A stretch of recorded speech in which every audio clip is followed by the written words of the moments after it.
This podcast contains spoilers, so listen at your own risk or call back after you've watched the movie. You know who you call. Leave a message. Maybe they'll call you back. Then again, maybe they won't. We're having ourselves quite a little game of phone tag here. Ring, ring, ring. I usually get this guy's answering machine. I'll call you right back. If you're there, please pick up the phone. I really want to talk to you. I check my fucking messages every day when I come home from work. My answering machine, zero. I got a blinking light. All I have to do is pick up this phone right here, inform the cinema, and your plan's kaput. No, I ain't got no phone. I had to pull, because people calling all the time, and who needs the aggravation, right? Interruptions. Hey man, thought I'd send you a voice note about Anniversary because I seen it on your watch list. So I presume it's a movie that you're at least planning on watching, or at least enough to add it to your watch list for some kind of interest. This will be a very much on the go type of voice note. So we'll see how much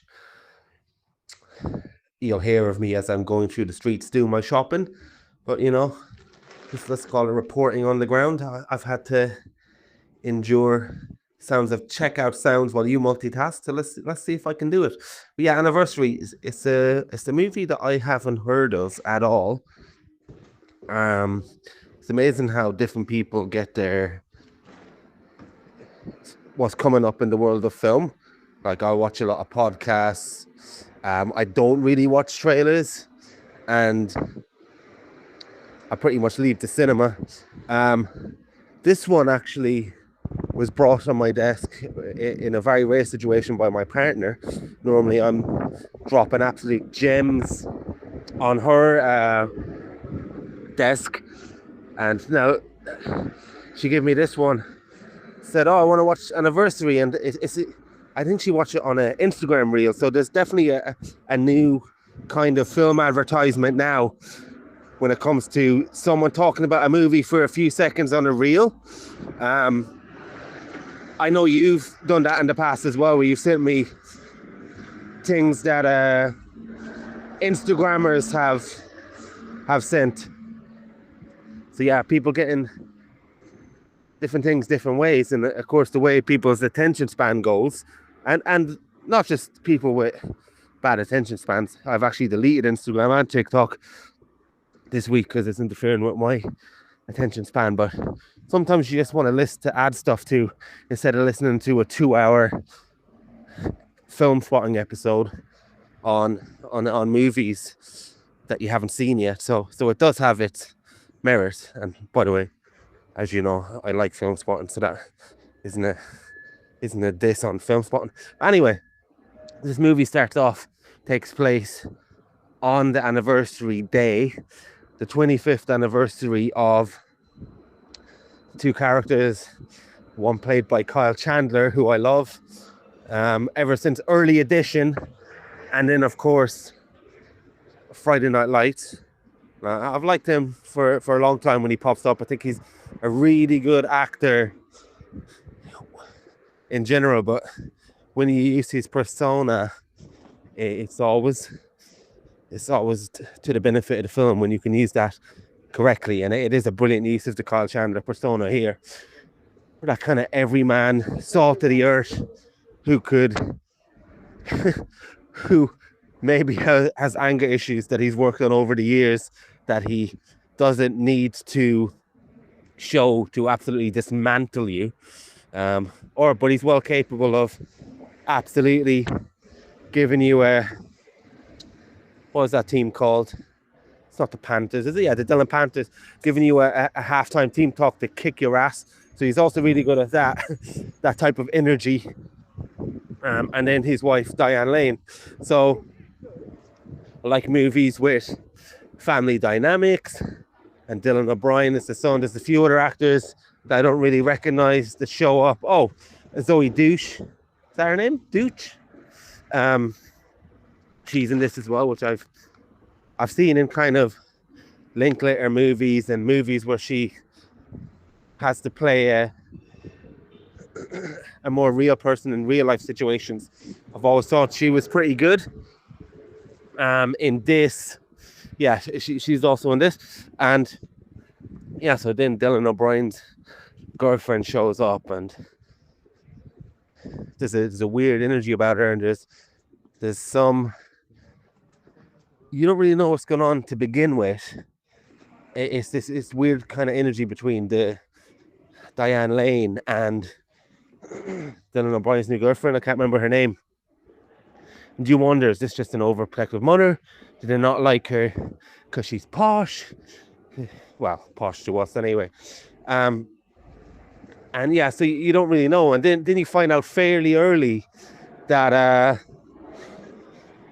she wrote this paper that's almost very, like, it's anti-democratic. It's dangerous in the eyes of Diane Lane anyway. And yeah, it was 8 years ago. It was a really terrible paper. It's dangerous, and she challenged us, and she's really scared of her ideas. So we get this situation where the Diane Lane character is aware of something and how deadly it is that us as the audience are never aware of. So pretty much a lot of the movie is her being batshit crazy, unfair, irrational to a paper that we never even know the central ethos to. And it's almost like the movie wants to, well, I don't know if it wants to, or this is what you'd expect in other movies, where it, like for me in 2026, it doesn't feel that rational, or sorry, it doesn't feel that crazy to have something that's anti-democratic, because in my opinion, democracy is a sham anyway. So it doesn't feel that radical to me that the mother will be terrible. Just passing through some music there for a second. It was written, some Jesus people. So yeah, so we don't really know, but in other movies you would pull the trigger that she'd be a white nationalist or anti-immigration, so something like that. You're thinking, whoa, like to have a reason for Diane Lane to be absolutely terrified of her almost. Well, we don't know it. It seems to be very, maybe, I guess it's authoritarian, maybe you could say, maybe to guess. But again, an 8-year paper that someone's wrote about being authoritarian in this day and age of, you know, authoritarianism with good PR, isn't that, it never sells it that you should really be scared of it. And this movie doesn't really do a good job of selling a lot of things actually,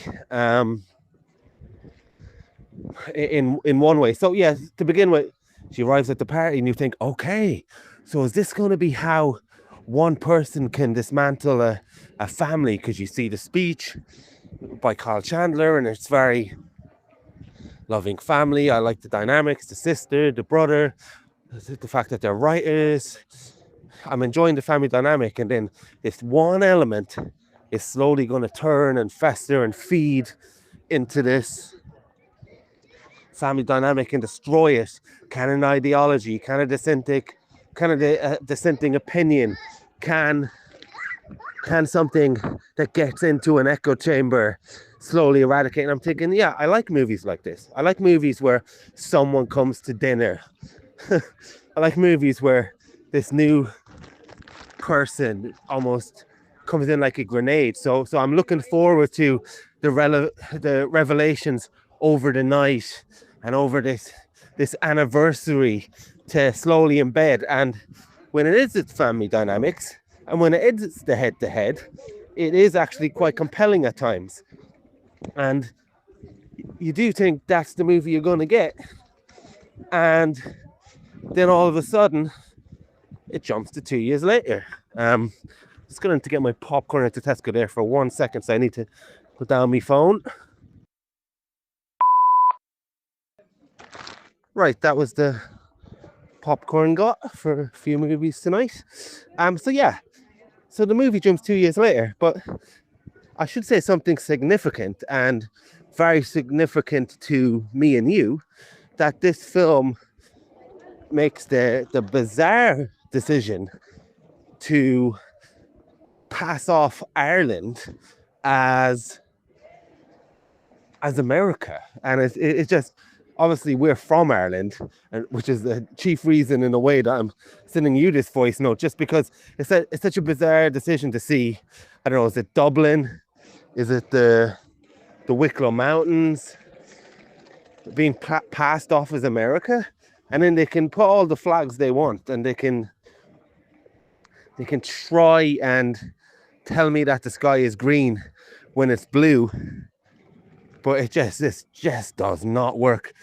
Maybe, or probably, people who aren't familiar with Ireland wouldn't know as much. And I was watching it with my partner, and I'm thinking, almost 2 seconds into the movie, they're walking out of this building that's clearly an Irish building, and then it also helps that there's 2 Irish actors, ironically mixed race actors. So if you didn't know your Irish upcoming actors, or indeed historic Irish actors, you definitely wouldn't know they're Irish, but I've known them for a while now. And one guy recently on an Apple show created by Sharon Horgan, I guess called Sisters or something like that. Good show. So they show up, and I'm thinking, this is Ireland. And Tasha's like, how do you know? And I was like, it's like, I know my country.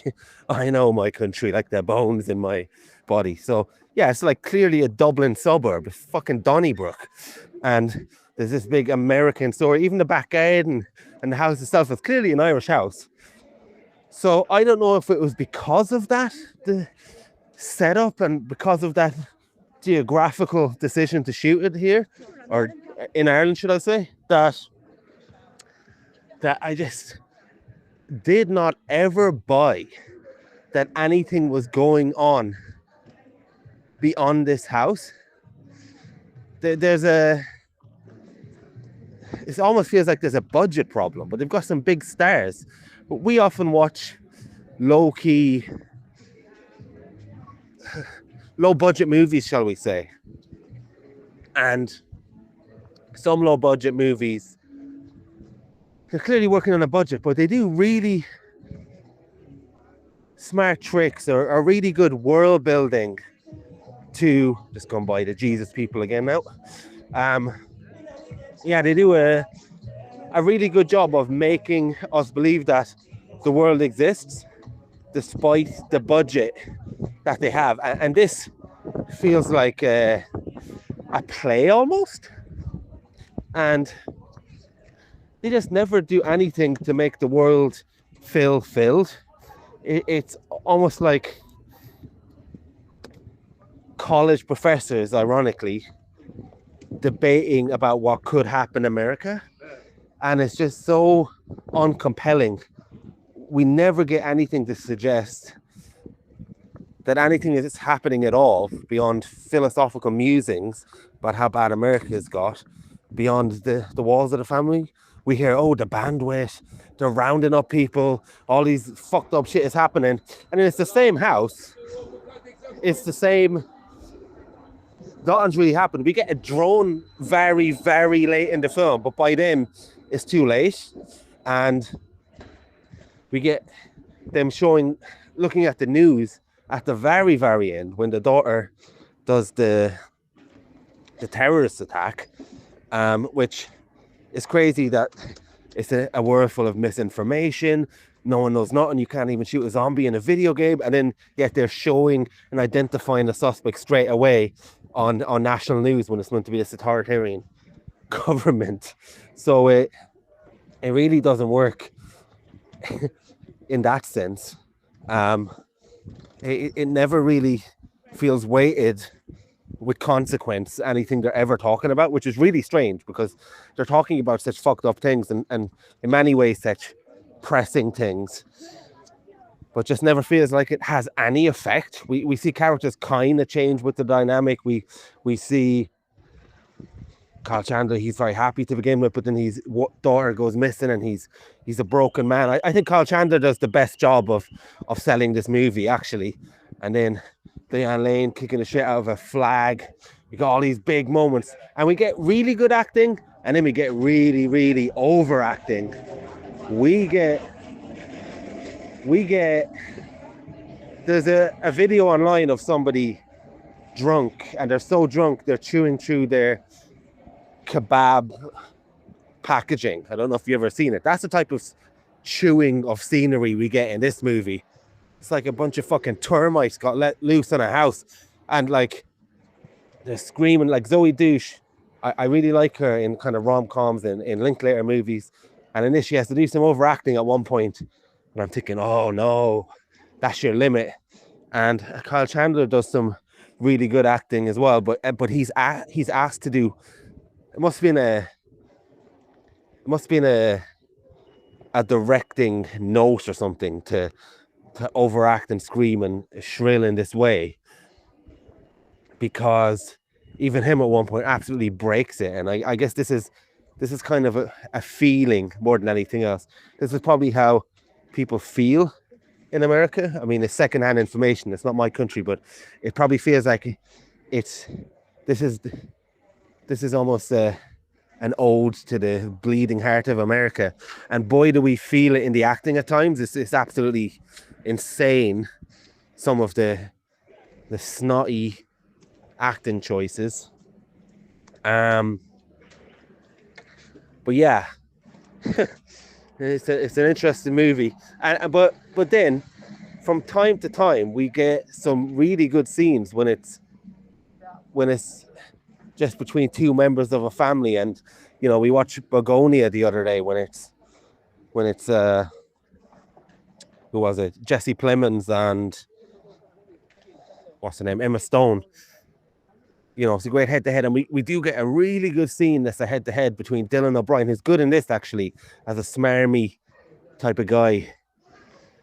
We get Dylan O'Brien and a Kyle Chandler head-to-head where he's talking to him about his restaurant, and Kyle Chandler's got that great smirk, and it's a great psychological kind of warfare. Oh, you know, your business is doing bad, and they do the sparring. Like when the movie is things like that, and early on in the movie when between the girlfriend and the Diane Lane, all those moments are really good, and I wish they kept it more family based and family dynamic rather than trying to put in this dystopian, out of this world feeling that never really feels like it exists at all, beyond the spliff that was inhaled to dream up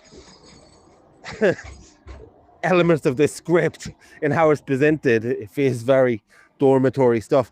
What else was I going to say? Yeah, and then towards the end of the movie, to make it even more, well, the redhead girlfriend now is the broken man. Dylan O'Brien is the monster, and the idea has gone beyond her now, and she's even a prisoner of her own idea, as America's now ruined. Census people show up, and again, the census thing, when they show up, could have been a good scene as well, but people are acting so like crazy,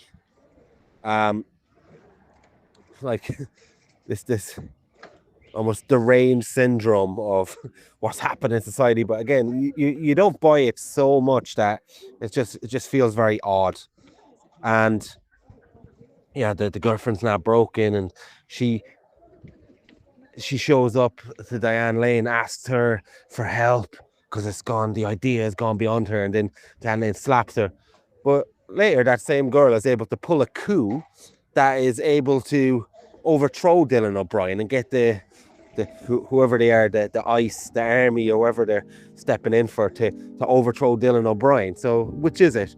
Now, my partner said that she felt that the girlfriend with the red hair, she was playing the fact that she hadn't lost power, which I disagree with, but the movie is so open to interpretation in that way that it very well could be. But yeah, if again, it's on your watch list. It's not a total shit show of a movie. It's just a very bizarre movie, especially for us. And yeah, whether you'll get to it, whether you won't, this voice note is here for you. And I'm here for you for a conversation after it. Yeah, I definitely like to hear your thoughts. Hey man, just a Sunday evening here now. We've just sort of reset ourselves and our life here now after flying into the UK today after our 2-week holiday in Spain, New Year's holiday. Holiday was good, went really well, but the transit in both directions was an absolute comedy of errors. Absolutely everything that could go wrong went wrong. Kind of like if it was a movie, you'd be sort of going, okay, right, you're laying on a bit thick now. Just yeah, I won't even go into it, but just it's been a bit of a rough day. Anyway, just put the kids to bed. I'm just having a look at the baby monitor now to see if my son's asleep. I think he is. My wife's putting the daughter to bed, so I thought I'd send you a quick voice note about Anniversary. So let me tell you about my history with this movie. I watch a lot of movie trailers. You said you don't watch movie trailers. I would say, every movie that I don't already know if I want to watch it or not. Like, let's say a director I like has a movie coming out. I already know I want to watch that movie, so I don't watch the trailer. But if it's a movie that I've never heard of or no context for, I'll start watching the trailer. Now, I never watch the entirety of trailers. I only watch the beginning. But I do like to see them because the vast majority of movies, that would be my only time I'd ever hear about them. I'll never hear about them again. So it's a good kind of quick little opportunity. Oh, look, there's something on the horizon. Get a glimpse of it. And then you mentioned Anniversary ended up on my watch list. That was via the trailer. So the trailer, if memory serves, going back a few months now, starts with the sort of scene setting of this anniversary party, which the movie does as well. I mean, when you're sort of 3 minutes into the movie, you're already at that kind of like how the trailer opens. We're having an anniversary party. And then Diane Lane's son, Dylan, what's his name? Dylan O'Brien, brings along a date. And it's clear that this is someone from Diane Lane's past, and she's very uncomfortable about that fact. Then I stopped watching the trailer because at that point I have it in my mind that this is your classic life invasion movie, which, as you know, I love. We watched a few of those last year. Single White Female, Hand That Rocks the Cradle, and I'm a sucker for those movies, and this looked like it was another one. Obviously a good cast of, like, you know what's funny about this cast is it's mostly comprised of people who I recognize, but I don't really know, haven't seen them in much. Like Dylan O'Brien. I mean, I've been conscious of him for so long. I feel like he's just always been around. But I couldn't tell you a single movie he's in. Zoe Deutsch, I know I think I've seen her in one or two things. I know she's in the new Nouvelle Vague movie, which I haven't seen. But she's more just like someone who I'm very conscious of her existing, but I'm not really... Yeah, I don't know. I'm not really sure what I've seen her in. And the girl who's like the kind of antagonist to Diane Lane, very recognizable. Even her name I recognize. The young girl Birdie, I think she's in the Ghostbusters movies, which I haven't seen. So and even Diane Lane, I mean, I've probably seen her in, I don't know, 3 or 4 movies. First thing that comes to mind is Unfaithful, which I haven't seen, but that's kind of the most iconic movie that you often hear associated with her. I haven't seen that. I think of her in the pretty awful Zack Snyder Superman movies, which you know, she's probably got about 5 minutes of screen time in those movies, but like she is the marquee name. Of course, Carl Chandler, we've seen a lot, but even still, 99% of my time seeing Carl Chandler has been in one TV show.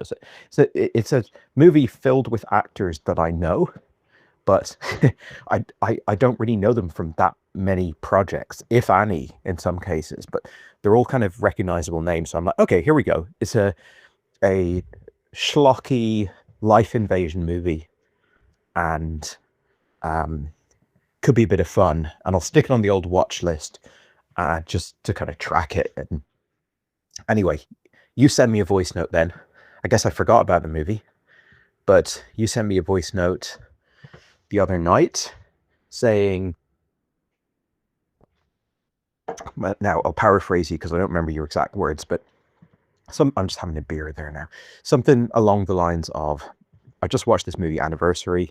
It was on your watch list, so I take it you had at least had some interest in it. I said, is it the movie where this, you know, there's a party and this girl shows up, and you're like, yeah, it's that movie. I can't remember exactly what you said, but something like it's not very good. You don't need to get to it in a hurry or at all, really. But anyway, it's a schlocky movie I've just watched in case you're interested. And that is like, ironically, like a pretty, oh no, you said there's a lot to talk about as well. Okay, so that was the other factor. Okay, so kind of shitty movie with a lot to talk about that I already had my sights set on because of it being like in a subgenre I liked. There's movies that I've been supposed to watch, in inverted commas, for decades. You know, some have considered the absolute very best films of all time that I still haven't seen. But I watched this film within hours of you uttering those words. Now, it kind of fell into my lap because I was with the in-laws in Spain, and it just happened to be this night where everyone went to bed relatively early enough that I had the opportunity to just sort of collapse on the couch and throw on a movie, but not early enough that I would have the mental faculties to watch something really challenging. So, you know, I knew you had seen it, I think, that same day, so we could talk about it fresh. Now, I haven't managed to send you a voice note for a couple of days now, so it's less fresh, but anyway, relatively fresh. But it was just kind of perfect, you know. Just, I also add a little bit more background detail to this. Earlier in the day, I'd gone to the cinema. Now, when I'm in Spain, I go to the cinema a lot. I think it was the 5th movie I'd seen that week in the cinema. And I was thinking about going to see Avatar, the new Avatar movie. But I thought, nah, I think I've reached the end of the road with Avatar. I kind of enjoyed the second one, but I can't do... There's probably about 12 more hours of Avatar coming, so I think it's better I just cut my losses. So I went to see The Chronology of Water, directed by Kristen Stewart, which is a good movie, but a very heavy and a very, I wouldn't say a very challenging movie, but it's definitely, it's not easy schlock, right? It's kind of the opposite. And it's incredibly heavy as a film. Like, it's about very, very heavy subject matter. Ironically, both Chronology of Water and Anniversary are about families sort of being torn apart or dealing with trauma or whatever, but they couldn't be further from each other in terms of the schlock factor. So I was a bit kind of emotionally and I guess sort of artistically exhausted from that Kristen Stewart movie. So I wasn't about to throw on something similar. So everything, the stars aligned, and I ended up watching Anniversary the other night. I think the same day that you watched it. Now, I had a really, really good time with this movie. From the sounds of your voice note, I liked it much, much more than you did. Now, I don't know what expectations you went in with, but I had you telling me that it was pretty shit. That would have already been my expectations of the movie, even without you telling me that, because, you know, we're not dealing with like prestige pictures here. What I thought it to be was a life invasion movie, which is pure schlock. Now it is a life invasion movie, but in a very subversive way. I don't mean that like to elevate it or anything, but just in terms of that genre, it's a unique and new spin on the life invasion movie, but it still does give you not all, but some of the thrills of a classic life invasion movie. So I was, vegging out on the couch, having some beers, watching this movie, low expectations, and it really worked for me. But I don't want to just kind of give it like a backhanded compliment of like it worked thanks to my low expectations. I like this movie quite a lot. There's some things that you thought were like a flaw of the movie or you disliked that I really liked. So I don't know whether to just jump straight into that or kind of talk about my own experience with it first. But I guess like I'm a family man, I have kids, and I think a hell of a lot about them becoming bad people, them becoming philosophically or ideologically distant from me to the point where it makes our relationship difficult.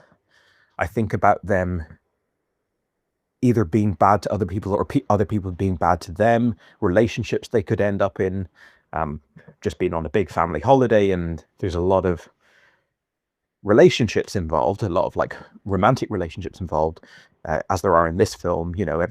All the siblings partnered up with different people and stuff like that, and that's the same in my family, it's the same in my wife's family, and you just, I don't know, I guess I spend a lot of time thinking about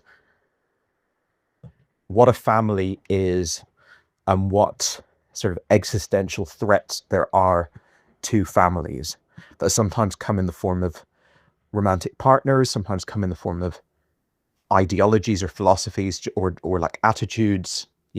It's a family is a beautiful thing, it's an amazing thing, but it's not bulletproof. So this film, which is kind of going, well, what if we take this classic life invasion formula of Hand That Rocks the Cradle or something, but the psycho girl that's come in, she wants to take down this matriarch by completely destroying her family from as almost an academic perspective. Obviously, we know early in the movie that she is a ex-student of Diane Lane, and her thesis was was proposing this single state America, the abolition of democracy, and that it was very repugnant to Diane Lane and very scary. The worldview and the government, the governing that she was proposing in her thesis was dystopian in the eyes of Diane Lane.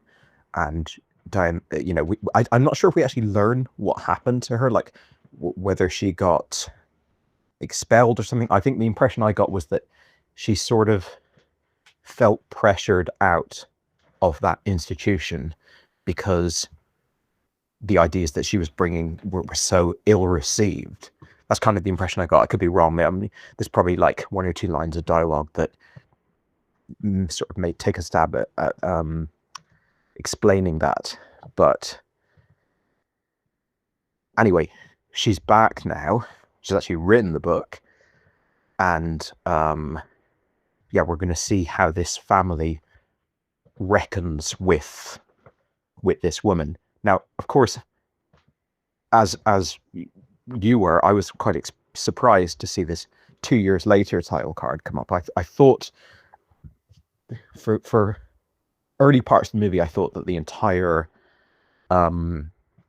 the entire movie would be set on the anniversary because it's called Anniversary, and initially it's at the anniversary, but it seemed to be speeding through the anniversary in comparison to my presumption that it was all going to be set on the anniversary. So it's like, it's already nightfall, people are going to bed and stuff. What's this going to be, like an anniversary weekend or something? But no, it's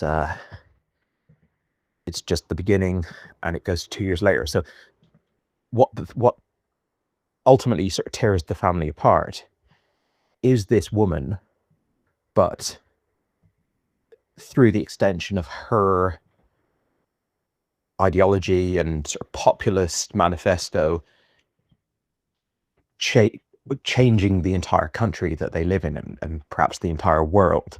So yes, everything that happens to this family stems from this woman, but it's not a hand that rocks the cradle, where it's like literally her spreading rumors or doing like really physical, direct acts against the family. So that's why I say it's kind of an interesting spin, but still very much a part of that life invasion genre.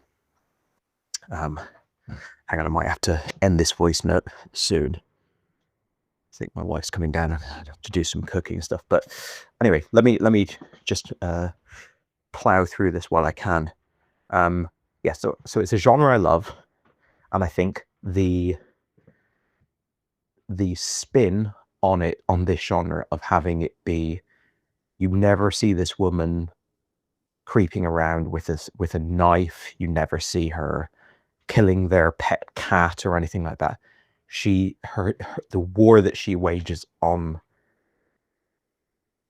Diane Lane is an ideological one. Obviously, the extensions of her ideology are very physical and, weaponized, but her specifically, she's literally just like she just speaks. She's like a thought leader or something, and obviously very reminiscent of a lot of the kind of thought leaders in America at the moment, like Nick Fuentes and all these kind of people who, like, they never do anything directly violent. All they do is podcasts and books and stuff like that, but they're obviously quite a potent force in the world, and that's kind of what we see with her. The difference with most life invasion movies is she definitely has like a vendetta against Diane Lane, and you get the impression that it was a vindictive move that led her to latch on to Dylan O'Brien. But she also has her sights set on other bigger things. Like, her whole universe is not just about tormenting. It's not that she's doing this whole revolution or whatever you want to call it purely to antagonize Diane Lane. It's more that Diane Lane is someone who's sort of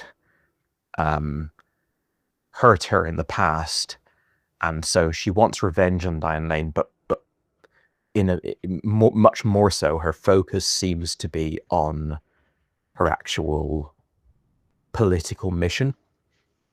So that dilutes the deliciousness, I suppose, of a life invasion movie, and then it becomes more of a sort of like apocalyptic or dystopian movie. There's a lot of movies that it reminds me of. I was thinking about that film How I Live Now with Saoirse Ronan, which is a nuclear, like, wartime post-apocalyptic movie, but presented in this sort of YA relationship mold.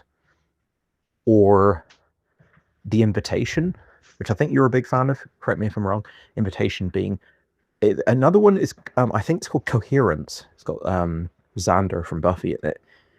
Coherence and The Invitation are both movies that are like set in one house about this huge, like, world-spanning situation or event or whatever you want to call it.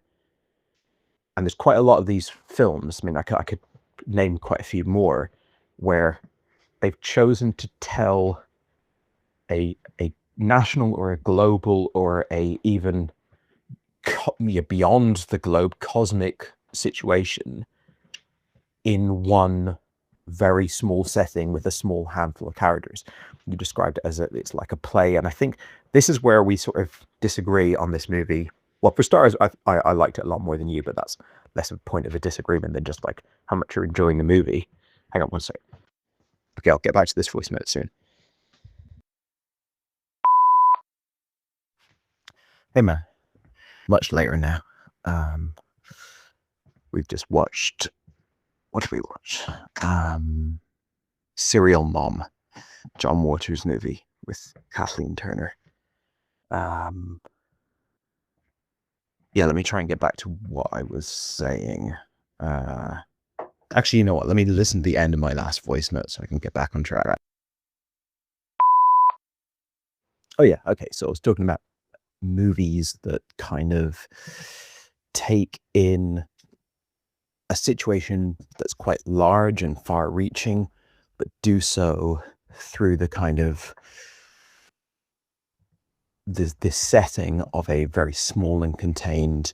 It's not like it's not a microcosm. It's not a metaphor for something bigger. It literally is just a location within a bigger story, but it sort of makes an attempt at detailing or explaining the broader situation. I think you felt that this film sort of failed on that basis. You said that you never got a picture of there being much of a world outside of this film, or there being much of a, like, the events, the bigger events of what was going on in the world, you didn't really feel them. And maybe you can correct me if I'm wrong on the way I'm explaining your thoughts here, but you mentioned that maybe it was like a budget issue, like this film didn't have the budget or the production values or whatever to actually show the kind of change that's happening to the country and the sort of fascistic totalitarian regime that's kind of raging across America. And so all we get is this kind of dialogue based movie that doesn't really sell that world or that narrative. And I just didn't feel that way at all. I thought the film was obviously, for me, it was designed from the ground up to be this. It wasn't like, to me, it didn't feel like they would have liked to have made some massive big set all over the place, and scenes in the White House and scenes in protests in city centers and stuff, and they had to kind of scale it back to just within this house. To me, it felt like, well, this is a story about a family. It's a story that's kind of intentionally from the off all taking place in one house, and it's in sort of an exercise or an experiment in can you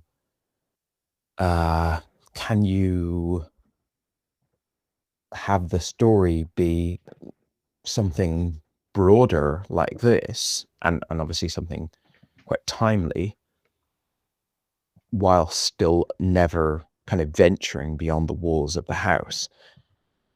Now, it's like, I don't think it's a perfect movie or anything, but I think that's a good idea. I think that's an interesting idea.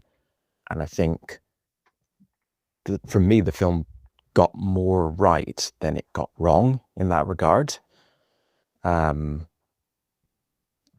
think, as I said, when I started watching the movie, I thought it was going to be I didn't realize it was going to be such a big narrative. And the broader it goes, and it quickly goes quite broad, obviously you're missing out on most of the action.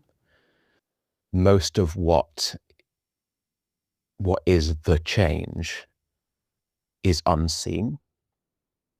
But I think as an audience member, you're supposed to sort of fill in the blanks with your own kind of interpretation of like, okay, what is it like when some populist movement grips a country and kind of dissenting voices or people who feel differently have their life restricted, and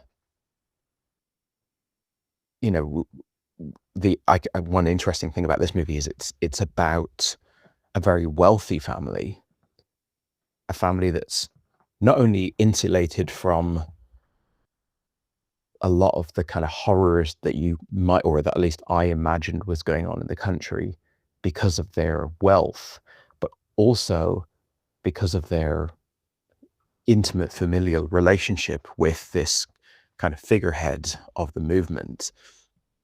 So it's not even on their doorstep. It finally, by the end of the movie, it's kind of encroaching into their neighborhood, and obviously get that scene where they've had graffiti on their house, and we've learned that, you know, obviously we've got a few scenes where this regime is kind of coming into their home with the census people and stuff like that. But my sort of interpretation of it's complete speculation, of course, because it's not, they keep it vague, but I imagine that this family, their relationship with this movement was kind of academic to a large extent. So you kind of, I think you said that you were sort of put off by, or you felt like it was thin, or it wasn't a substantial basis for a movie for it to feel so much like it was like purely academic pontificating and debating. But I kind of feel like that's what it would be for this family for a long time, until eventually it kind of reaches a point where even for them, it becomes a sort of matter of life and death. But the bigger thing that they're facing for most of this movie, rather than actually being killed, is the soul of their son. Now, when they throw in this situation where the stand-up comedian daughter becomes, I don't know what the word is, but she's some sort of like refugee. She's being hidden away. She's almost like an Anne Frank type situation. That, to me, I don't really like that, because I think the film is at its best when it's a kind of war of ideas, when it takes in events or kind of like situations outside of the home, which happens with a couple of characters. It happens with the stand-up comedian daughter, who we have this scene of her kind of like being pursued through this lake or whatever, and then we know that she's on the run. And we have it with Bird, the character at the end, where she does this terrorist attack. In both cases, I'm like, this is not what is working for me in this movie. I think you've sort of alluded to the same thing. These scenes where people kind of butt up against each other ideologically in dialogue are so much stronger than any kind of like actual political thriller plot that or like action almost thriller plot that's happening in the background. So I was completely content with the film being a kind of, what would it be like in a house where it's just a family story. Again, the film reminds me of so many films. There's another one called When the Wind Blows by Raymond Briggs, which is about a elderly couple in the British countryside kind of preparing for nuclear war, but almost preparing for it in the way that you or I would prepare for it, where we're like, oh, it'll probably never happen, or I guess we should get some canned food in, like very simple and banal stuff. And again, just like a really compelling way to show how some of these like major events could affect you. But yeah, I would definitely didn't feel there was like a budget problem. I felt like it was a low budget film, but kind of, I would imagine when they wrote it and when they conceived of it, they were aware of like what sort of resources they had, they would likely be able to achieve in terms of funding. And they, for me, they built a smart little film around it. Again, going back to things like The Invitation or Coherence, and there's, you know, the list goes on really in terms of films that choose to set themselves in a very contained place. And also on the Ireland thing, I didn't have a problem with that at all. I mean, I think almost every American film that's set in America but doesn't need to be doesn't need to be filmed in America isn't filmed in America.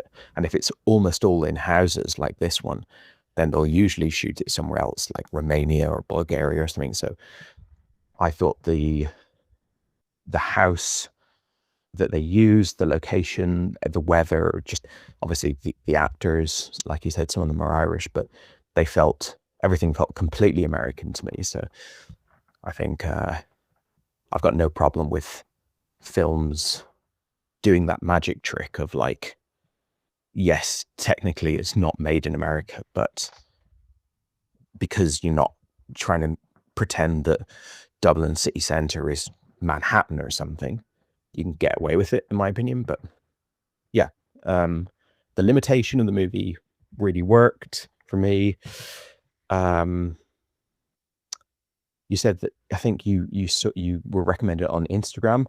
It feels like I haven't heard about this movie. I haven't heard anyone talking about it until I saw the trailer, and then next I heard about it was you kind of sending it my way. But it feels like a movie that could sort of fit into that Instagram space, because I think of course it's a movie that's like very like plucked from the headlines, this like moment we're in right now.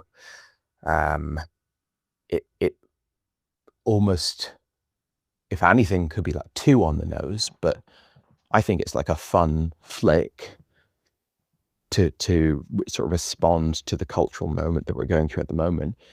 But it's also like a classic kind of Instagrammy type thing, because in other words, I don't know where else this film is going to be championed. I can't see film critics championing it. I can't see mainstream distributors championing it. It feels like a movie that's going to sort of be stimulating to random people here and there, and that's kind of what I like about Instagram, is if someone can just get on it and say that they like a movie, and that can then just spread as far as possible. But yeah, towards the end of the movie, you have that question about how much power the redhead girl had, or I think, let me try and remember what you said exactly. That there was like a question about whether she was sort of pretending to not have power. So that how I interpreted that is like there was never any loss of power in terms of her actual political power and her influence over her followers in the movement. Is that she had lost power over Dylan O'Brien. I keep forgetting his name, but yeah, Dylan O'Brien, I think. So I think the sort of message that's being made there is that she's come up with these sort of poisonous ideas, or whether she's come up with them or she's crystallized them, articulated them well or in a compelling way. But whatever the case, she's put these ideas into the world in a very like attractive package in this book. It's spread like wildfire, and it's she has all of these acolytes, but including her husband. And now it's reached a point where she's not in control anymore, and his like maybe we don't really know, because we don't get much of a sort of specific defense from her. It's very, very briefly discussed what her own intentions are and how they deviate from what Diane Lane thinks she wants. But generally speaking, that's all left kind of ambiguous. So to some extent, she has things in her heart, in her soul, that deviate from a particularly fanatical reading of her work. And Dylan O'Brien he's taken her as a sort of catalyst. It's an interesting character that he plays, because he's obviously introduced into the film as someone who's powerless, feels like a loser, feels rudderless. He's looking for meaning, and she kind of builds him up into, like, this is something of worth that you can get behind and that you can invest in morally and emotionally. And he does, and it's sort of the making of him. And he's almost like Frankenstein's monster to her, Frankenstein. And by the end of the movie, again, this is my interpretation of it, she felt like she has created a monster. She's created something in him that goes beyond her actual true desires or values.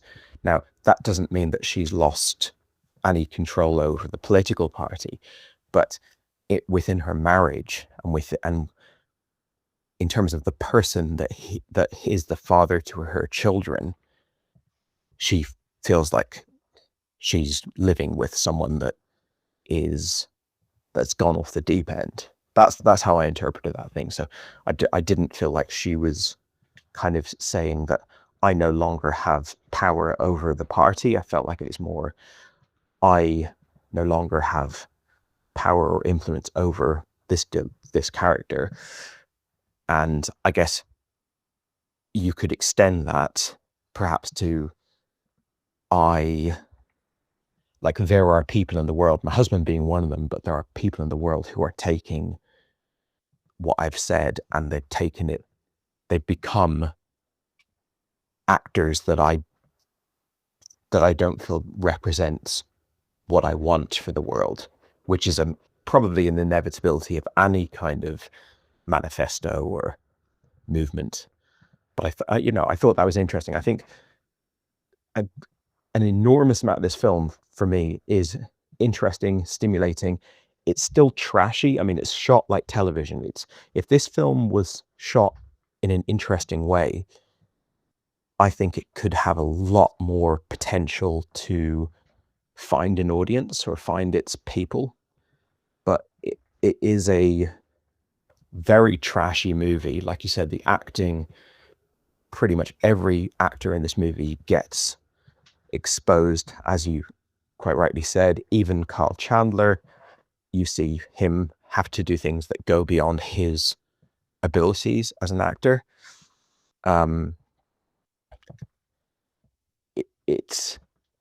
I went into it with low expectations, expecting trash, and I feel like I got trashed throughout, almost increasingly so.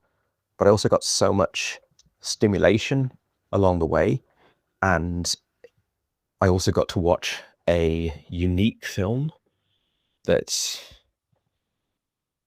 I guess I've never seen exactly this movie before. So yeah, for me, like I said, it was definitely a good one. Just trying to think if there's any other stray thoughts that I had. Well, there's a few things that are not coming up right now, but yeah, maybe send this off right now, and some more stuff will hopefully come back to me when you respond. Oh yeah, I remember now. There's one more thing that I wanted to talk about, because if I don't do it now, it'll probably be gone forever from my brain. But this film does the same thing that Civil War did, which also came out last year, I think. And I found it incredibly frustrating in Civil War, which is that they show a political situation that's kind of destroying America without mentioning any of the political positions involved. So in the case of Civil War, you've got the country has been split into two parties. They're at war with each other, or two, what I don't know, parties is the right word, but two sides to this conflict. And Alex Garland wrote and directed that movie. He makes a hardline stance of not specifying what either party wants, what they're disagreeing on. And I felt that not to say that guarantees that the movie's bad, but if you suck that out of a movie about a civil war, you suck out any of the context of what the war is about, and you go, okay, this is a photojournalism movie. It's just about journalists surviving and tracking momentum or whatever. Then you've really set yourself a hard challenge that I didn't feel that film was up to. This film also does as much as it can to avoid the nuts and bolts of what the change, in quotes, wants, other than the fact that they're saying that the two-party system, or I suppose like multi-party, but in essence, two-party system, is incredibly divisive, and we need to have a single totalitarian regime, that basically a dictatorship, that people are, you cannot change who the leader is.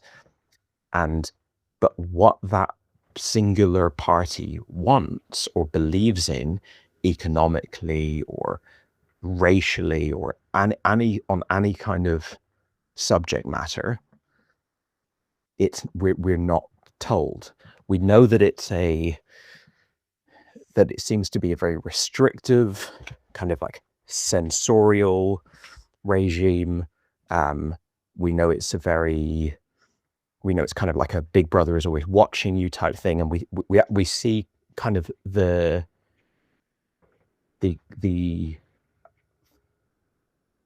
kind of boots on the ground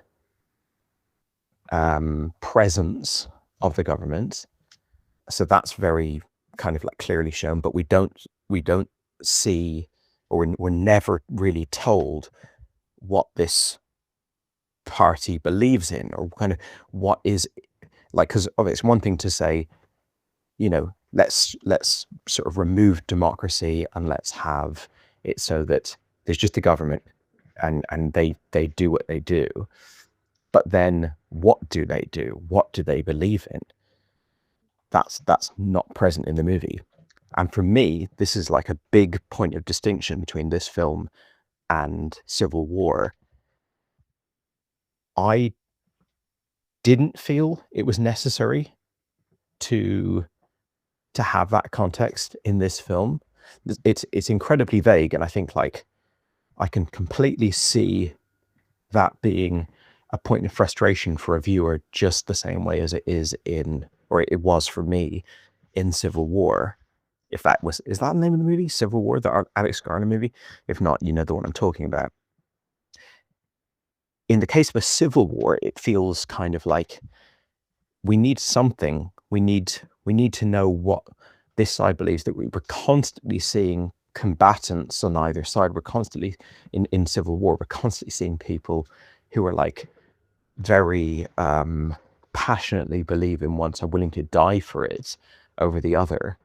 Whereas in this one, it's like no, we know that there is a regime that you kind of, whether you like it or not, it's my way or the highway, or you're going to be put in camps and killed and stuff like that. And at that point, I actually don't think it matters at all what the political belief system is. It matters only that it is totalitarian, that you cannot vocally deviate from it, that you have to, like, you know, if you just can become a change home, then all of your problems will go away, like that kind of thought police type rule. In the case of this movie, I think it was like the film already has one too many things going on with the Anna plot, with the bird assassination attempt and stuff. I feel like this film could have done with less action and more dialogue, which, as you said, the sparring scenes are the best. So it was a film that's weirdly similar to Civil War in this really specific way, but in my opinion, it worked here where it didn't work there. So yeah, I thought that was a curiosity. I thought I'd better get this voice note in before I hit the hay, because otherwise that thought will be gone like tears in the rain. So yeah, anyway, be interesting to hear what else you thought about this film. Hey man, just thought I'd respond to your comments regarding an anniversary. I actually listened to half your voice note last night and then I was getting sleepy, so I listened to the second half today, Monday morning. So it's not the ideal way to listen to a voice note, but I'll try and remember your thoughts. So the easiest one to get into first is the thing you ended on. And by the way, for the record, I thought this movie was decently entertaining. It was a fun way to spend a Friday evening, watching it with my partner. We had similar thoughts, actually, me and my partner, which is unusual for a movie. But unlike you, and having said that, while watching the movie, I ran into so many problems just on a script level, on a pacing level, on a decision-making level. Now, it didn't necessarily take away from my enjoyment of it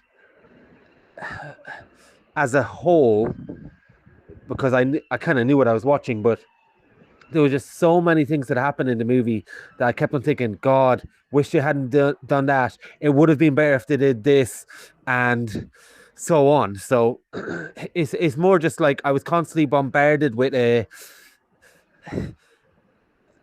misstep when I was watching this movie, even though overall I had a decent time with it. I didn't love it like you, but I certainly didn't have a negative feeling as far as a viewing experience, but as far as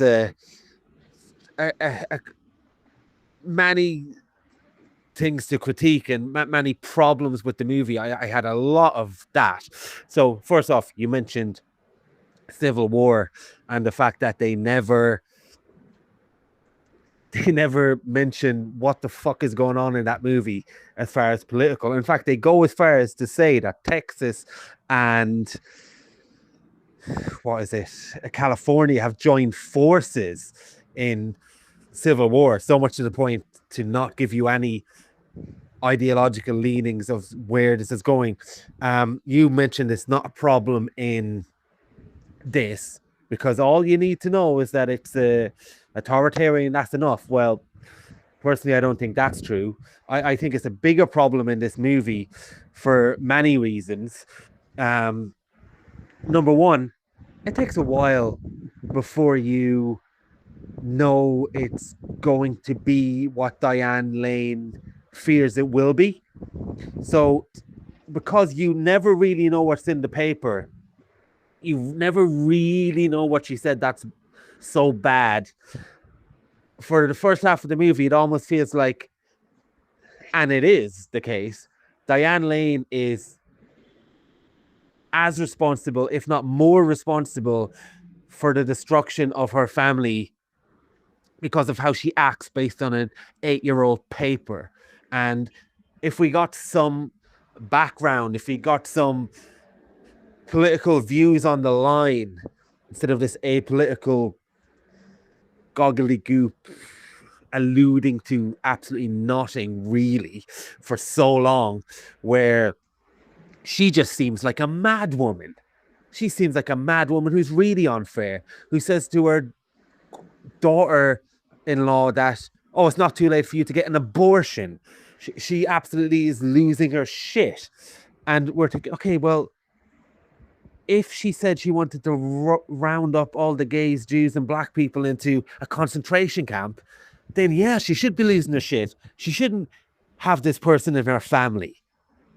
Because we don't know, she just seems like a mad woman. She seems like she's very unreasonable. She seems like she's the problem. And I know you've watched this through the prism of a life invasion movie, and that's primarily the scope on which you viewed it. Now, I think that movie disappears very quickly overall. I'd go as far as to say it pretty much disappears after the initial scenes at the anniversary, and then if not 2 years later, it certainly disappears 1 year later. But anyway, that's a different thing. So if you're watching it towards the viewing of that, then you think, well, of course the woman who shows up is the problem. It's a life invasion movie. Well, of course she's right. It's a life invasion movie. I'm thinking, yeah, I guess if I'm looking at it through the genre, then,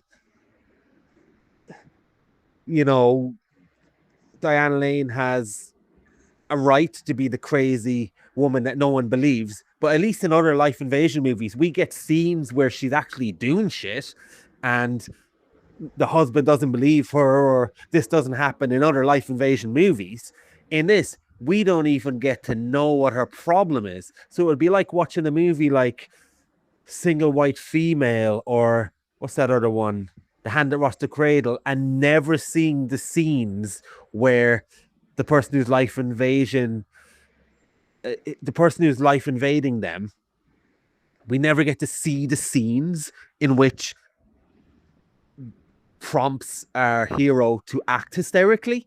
So there's all that mishmash of stuff. And then even taking into account the point of view, okay, let's just say all we need to know is that it's authoritarian and authoritarian is bad. Number one, that doesn't happen for a while. So we're spent a long time not knowing how bad it actually is. And in my case, not believing it, but I'll get to that again in a second, until really the drones show up and the census people. That's the real time where we're thinking, okay, it has got really bad. Then let's just say that, okay, we're meant to believe, or like you seem to have gone with, okay, well, we know authoritarianism is bad, then so we don't really need to know what she said was authoritarian. First of all, it's hinted. It's very, very hinted, like very vaguely hinted what exactly is in the paper. It's really not said other than get rid of the two-party state, which doesn't seem very dramatic from my point of view and in my opinion. But let's just say that we're meant to believe, okay, well, we know authoritarianism is bad, therefore the woman's paper is bad. So even if that's the case, I would like to know, and it's very important for the character, and it's very important from a conflict point of perspective, I would like to know, is what she wrote specifically and personally in that paper so bad, like, I think we should do this? Or can her ideas that are there be co-opted by other people and used in a bad way. Like, I think everyone should have a gun, as opposed to I think we should round up and shoot people. It's a very different thing. Everyone should have a gun can be co-opted, like it is in America, by gun lobbyists to do all sorts of awful things. So is it like that? In which case, the redhead actress is well, let's not say is, because eventually she's shown to be what we think she is, or what Diane Lane thinks she is, to an extent, or maybe that's just the world she's in now and she has to survive. But if it's the case that she's just wrote something that other people can co-opt, then Diane Lane is still unreasonable, and she still is as much an antagonistic force for her own family as not, because she is acting way out of proportion for this paper that's 8 years old. So yeah, all that thing is an absolute train wreck from a point of conflict, by taking the easy route and not telling us what it is. That's the safe PR route. Well, you can read into it what you want to read it type of route. Now, what else have you said? I mean, you mentioned they usually shoot in America in different countries. I wouldn't say usually. I would say sometimes can be, and like it's not unusual, but I wouldn't say they usually shoot outside America. But I'll tell you one thing. You call this a magic trick. I don't think it is a magic trick. Maybe if the magic trick is a stage magician who's working the rounds from town to town, because even the flags that they draped up in this suburb looked fake, and it didn't look like, they didn't do a good enough job, in my opinion, to make it look like America. But anyway, that's besides the point, because I think that's going to be specific to me, who knows Ireland like the back of my hand. I wouldn't lay that as a criticism beyond my own unique criticism.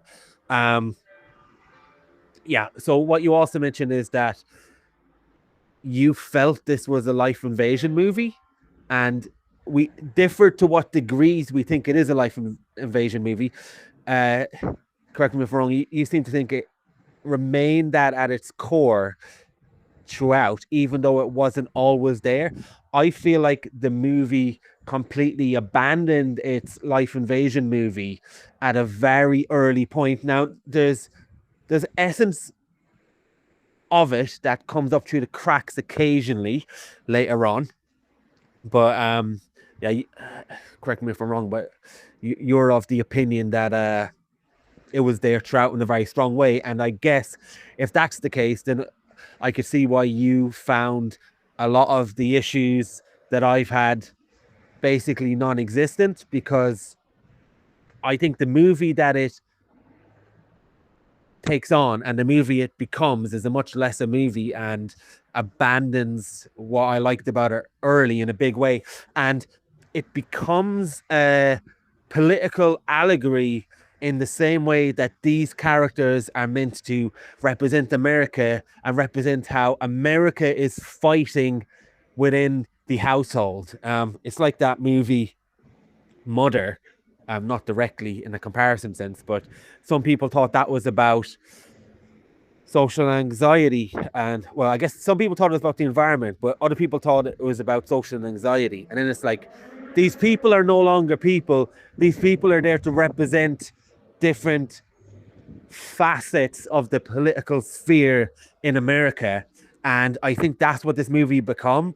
And I think it becomes almost like an astral plane to explore these issues that is surrounded by,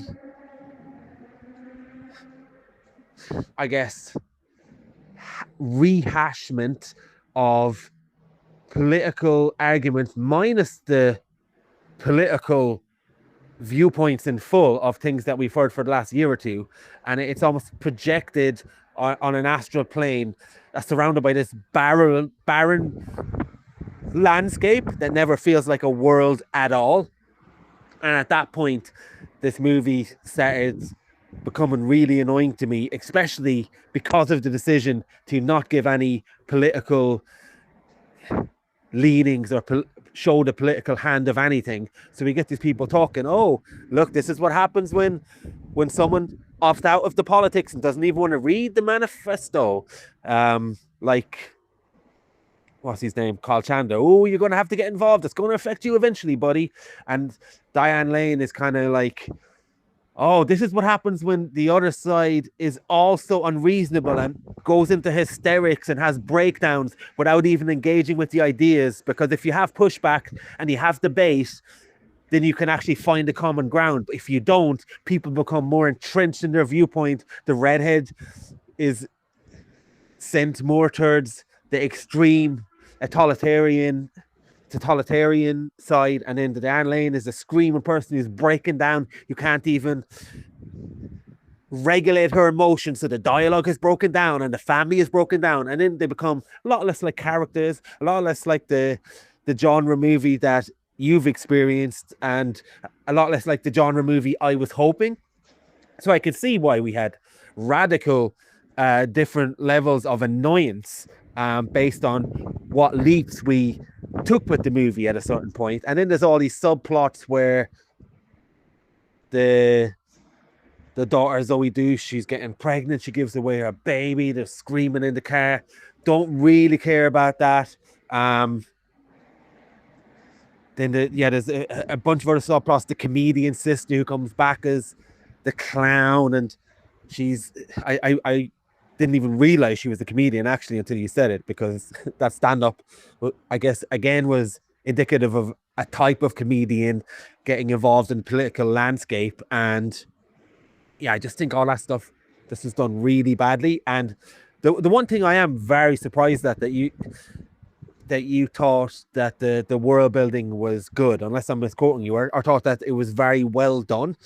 I just think I would show this movie as an example of how not to build worlds. And yeah, you say it's in the house, and that's very good, and this is how a affluent family would be affected. I mean, I don't agree with that for 1 second, based on what the movie is trying to say that's happening. People who don't register at this house under this what's the family, the whatever that movement was called, if you don't register as one of those houses, you'll be in trouble. And so I feel like it would become less about money, and not that they're that rich even, and more about what your political leaning is on your house post code or postcard or whatever. So I don't buy that. It's a nice experience in the way you had it. I mean, that would be pretty cool if I had the same feeling as you, that experience. I can certainly see why it is a favorable way to look at that film if you did experience it in that way. But I certainly didn't. I just think it's like, yeah, it really sucks since they took away the brand bit. Yeah, we can't even look and play video games. And the references you give, the invitation, and that animation movie you put me onto, actually, I mean, I feel like it's a very hollow reference, in my opinion, because number one, the invitation is very streamlined, very specific. It's very streamlined in what it wants to go after, and it does go after it. It's not muddled. And yeah, you're right, I love that movie. And in the animation movie you put me onto, I mean, we constantly see things inside the house of them preparing for the change that has happened, in a very practical world building way. I mean, in a very building for a fallout shelter kind of way. And in this, and again, you're of the opinion that, well, this is how they would prepare in an intellectual way. And I mean, I don't think so. If it's as bad and it's as authoritarian as it is at that point, these people would move to Europe like people move to Europe because Trump gets re-elected, these people would be out of here. They wouldn't be sitting at home when their daughter's missing. By then, shit has hit the fan. They wouldn't be intellectualizing at a certain point in this movie, and they intellectualize way too long. Even if I grant you they would be talking about it early on, I feel like they, way earlier than ever happens, they would be making practical plans, and we never see that. We just constantly hear characters reference stuff, and we don't see anything different within the house or within the characters, really, in a world building way. We definitely see it in terms of monologues and just talking about stuff, but there's only so much talking you can do before you stop to buy it. So I do think, in terms of world building, it's one of the worst, like, within reason, because I'm sure there's terrible DVD movies, but it's one of the worst examples of how to layer something that you don't see by layering within the house itself or within a location itself. I do think that's really badly done. With the Dylan O'Brien character, yeah, it's an interesting one. I feel like early in the movie, he's not so much a loser, although I grant you that he is could be called a loser. But at the same time, it's more like somebody who was maybe ambition is the wrong word, was passionate in one field and didn't get the recognition they deserve or felt they deserve, and then is almost felt like they never got the greatness or recognition they deserved, and then found a way to achieve it in something they don't fully believe in or initially, and it makes you wonder, is it what they're passionate in, or are they passionate about being somebody? And that's an interesting question of this movie. And yeah, I think he does it very well. And of the question whether the redhead girl, whether she has lost control of her husband or lost control of her party. I mean, they do allude to her being pushed to the side while he's now talking to these business people and on the phone, and people coming to him very late in the movie. So they do very much give him the impression that he is also very much on his way up in the organization. But again, it's slight at best. Yeah, so I mean, we're probably hashing back and forth because we disagree with so many things, and it is very interesting hearing your experience and your version of the movie, which to me doesn't exist, but you would also argue that my version and interpretation of the movie doesn't exist. But it is pretty cool that you can get that from a schlocky type of yeah, the Schlockverse, really, in a way, that you can get such a... Well, you felt you were stimulated by it on levels while you were watching it. I didn't, but I certainly feel a lot more stimulated about the movie, post-movie, from having this conversation with you, because there is a lot of different avenues that you've brought to my attention that I didn't think was there, and that are very interesting to think about and are very interesting to discuss and consider. That are within that movie. It does give me pause to think, there was a lot going on in terms of what people could think about this movie, which you don't really get from something like The Hand That Rocks the Cradle or maybe Single White Female to a little bit, but not on this level. So yeah, that is quite good. That is a quite good plus of the movie. So yeah, I guess I would say, despite all my pushbacks to you, because like I said, I enjoyed it fine. I definitely would recommend it to people under the right circumstances as a schlocky movie that's going to bombard you with different things, whether you go with them or not, I guess, or feel differently about them or not. I guess that's where I pitched this movie. And funny enough, my partner made a good point, which I didn't pick up on. She says the photograph that's mentioned at the anniversary that the Diane Lane character is looking at when she's young and they meet at that photograph is the exact same image of them with their bags over their head at the very end of the movie. So there's something to be saying to being drawn to your own destruction. That's maybe another undercurrent of this movie. Yeah, I noticed that that visual echo, and I think, like I said in my first voice note, this film really wasn't visually interesting at all for me. And I think just on that kind of visual or sonic artistic expression level, it really falls down. It has nothing. It feels television at best, and I would probably argue that a lot of contemporary TV actually has more style and flair than this movie, which is a shame because obviously I've liked it a lot more than you, but as you said, there's a lot to discuss. There's a lot that you can kind of I don't know, it's a stimulating movie no matter how much you like it or dislike it. And I think if it had a bit more going on outside of the script, then it could have been an even more unique experience.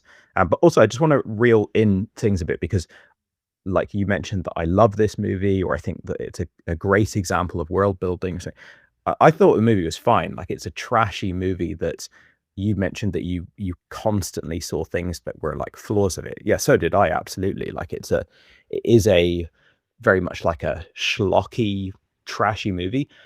I guess that's kind of what I was after. I was after a cheap, sort of, I don't know, scandalous, stimulating life invasion movie.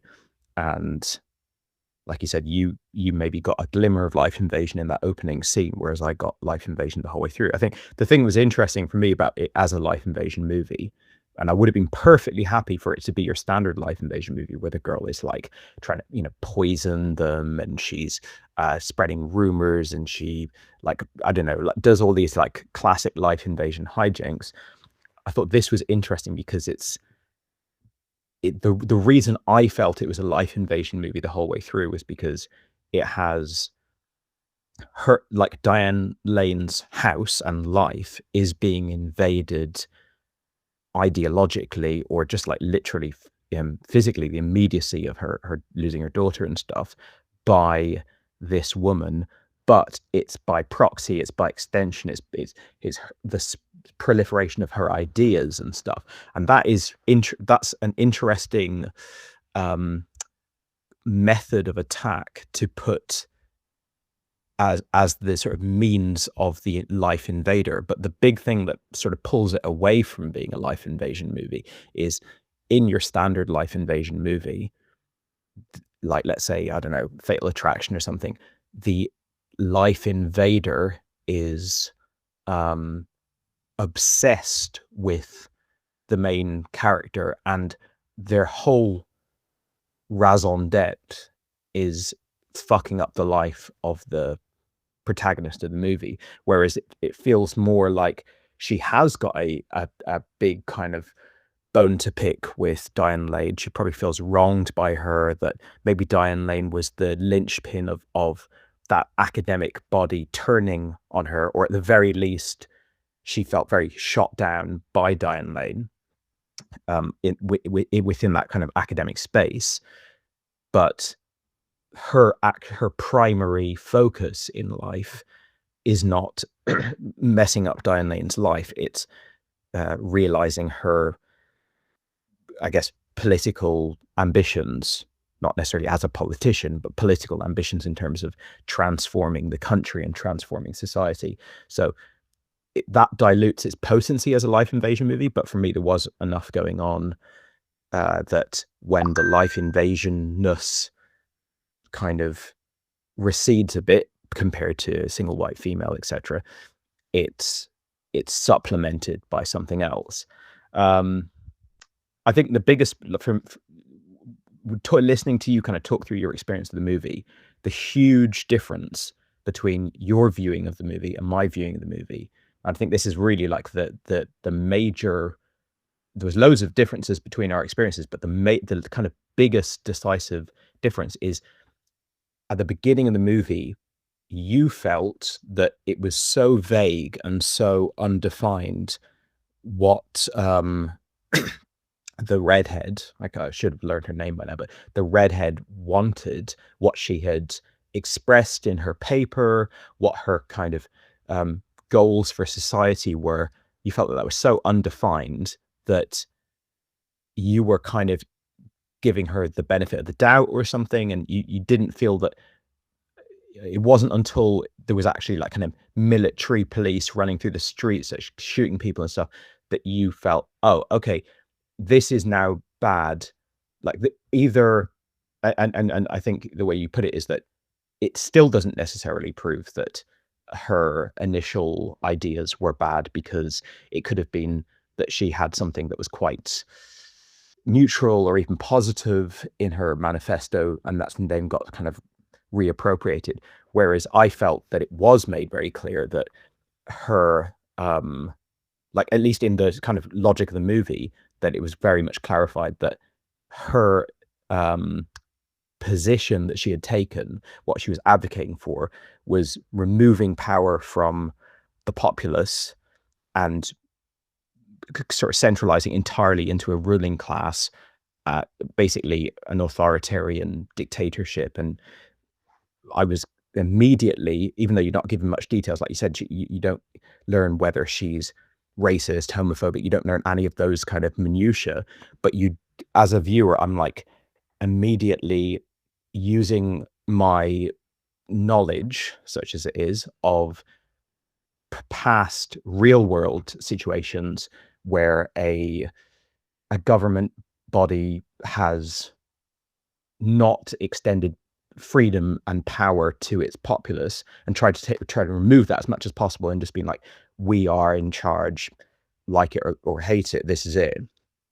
And that kind of inevitably leads to suppression of free speech and any kind of like dissenting thought or voices or something like that. So right from the very get-go, when Diane Lane is sort of explaining, or like you said, not really explaining in much detail, but briefly mentioning what was the MO of this girl in her thesis, I'm straight away kind of going, that this is that she's proposing basically she's proposing the scenario that we end up with at the end of the movie.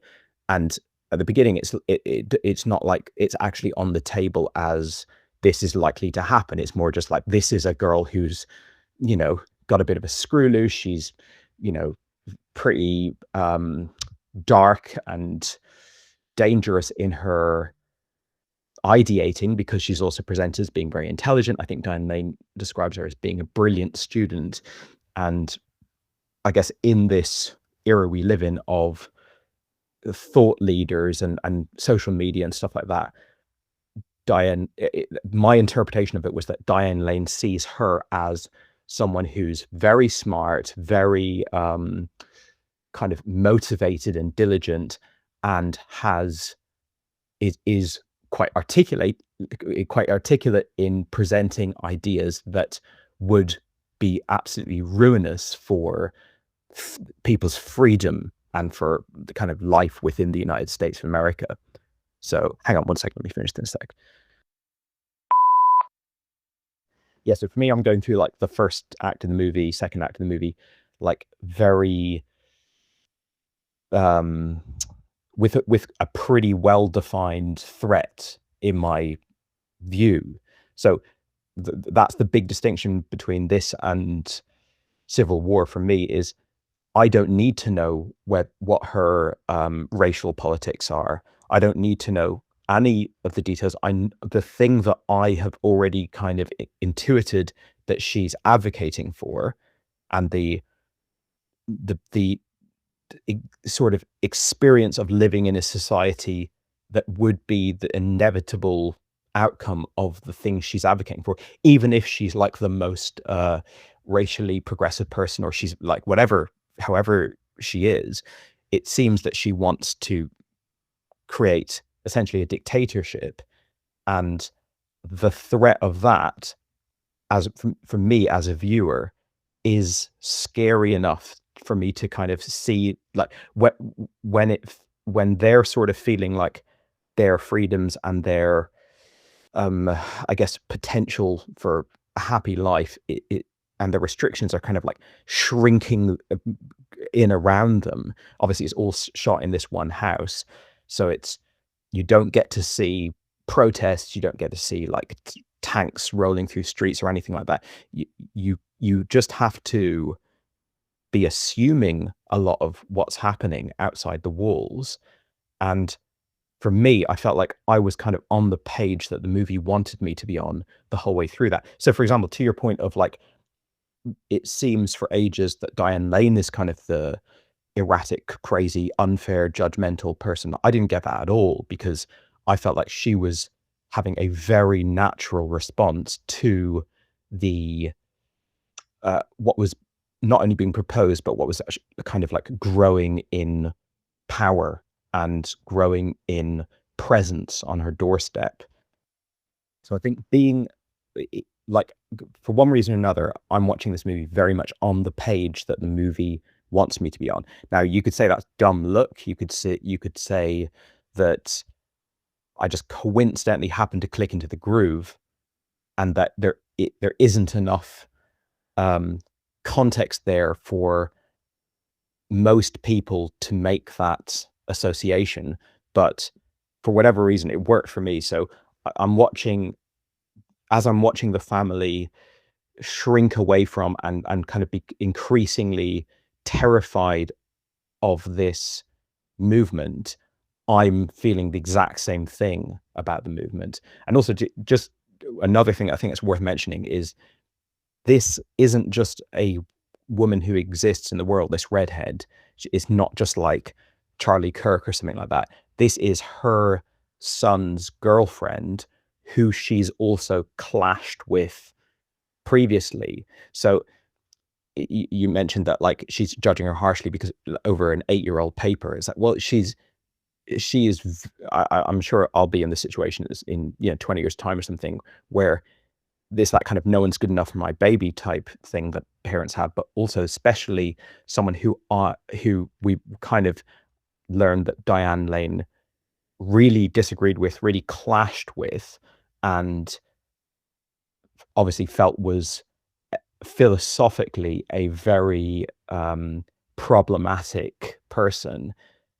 And it's one thing to go, well, it was 8-year-old paper. She could have completely done a 180 by now. She could have changed. But I think it would be understandable to be trepidatious and nervous about that when your son brings this girl home. And also remember, on that trip, she brings home the book that she's written and supposedly kind of co-edited by her son. So she immediately then reads that, and the full clarity of what this woman is currently advocating for, not just 8 years ago, is laid bare. And again, it's her son's girlfriend. And I think the impression I got about the Dylan O'Brien character was that he was a bit of a lost boy. Like he wasn't quite finding his thing. So it would be natural for her to already feel a bit of like, I hope he sort of lands in the right place, anxiety. And then, he aligns himself with someone that she's very against. But I don't know. I think that, to me, just hearing you describe the movie, is if you're watching this film going, I don't have a clue what the change movement represents, then the movie is very muddled, like you said. Whereas if I'm watching it where I'm like, I don't know everything, every single policy that the change movement is advocating for, but I know or at least I felt I knew the implications for society, and it's as it's sort of growing in popularity, everything that we're seeing happen in the world feels very much like kind of the natural next step of a movement like this growing in power to me. So yeah, it was a lot more streamlined for me in that regard. And another thing, so you mentioned the Mother comparison, like that Aronofsky movie. So I think the characters in Mother to me are not literal. I mean, you could obviously watch that film in a very direct, literal sense, but it feels very much like you're watching a sort of spiritual metaphor, allegorical kind of thing. Whereas these characters did feel very much like real people to me. Now, again, trash movie, of course, it's schlock. It's not like I'm saying this is the best rendering of human characters on screen I've ever seen or anything like that, but they didn't feel like they were just kind of representative of demographics of American society or something like that. You've mentioned quite a few times that they are sort of sitting around intellectualizing. I mean, I didn't see that at all. I thought there was barely any. I mean, it's almost to your point about not getting clarity on the exact talking points or political points of the change movement.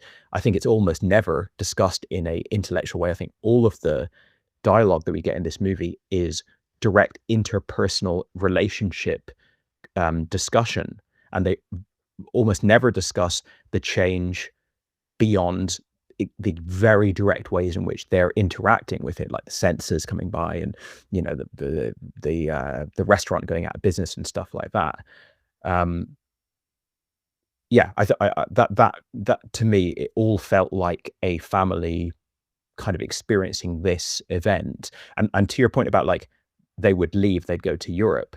You got to remember, they don't know where their daughter is. Their daughter has been like taken away from them. It's only in the final scene, I believe it's the final scene, where their daughter comes back to the house for their 30th wedding anniversary. And then I think everyone's kind of killed at that point. So it would, prior to that point, they wouldn't have been able to leave the country anyway. But I don't know. I think in a situation like this, which happens, all the time in various parts of the world and hopefully won't ever happen on our doorstep, but in a situation like this, people do, for various reasons, stay through it. And it's an insidious sort of background, especially for a kind of upper middle class family. It's removed from them. It's not something, they're not, being put in concentration camps or something. They're seeing it. It's terrifying. It's terrible, and it is affecting them absolutely. But I buy that they would still be just sort of in their house, eating, drinking, kind of doing their thing, but under this horrible shadow. So yeah, it all kind of worked for me in that regard.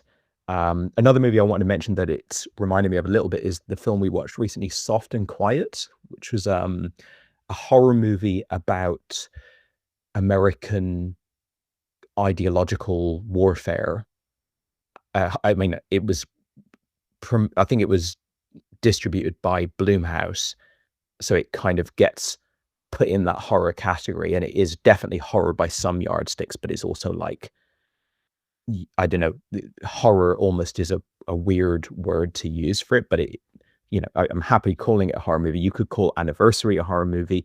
There's, everyone can kind of decide where the limits are, but it's basically taking something. I think both of these films are taking our actual like anxieties about authoritarianism, about restriction of free speech, about the emboldening of fascistic far-right kind of controlling movements, and turning them into kind of sort of schlocky genre picks.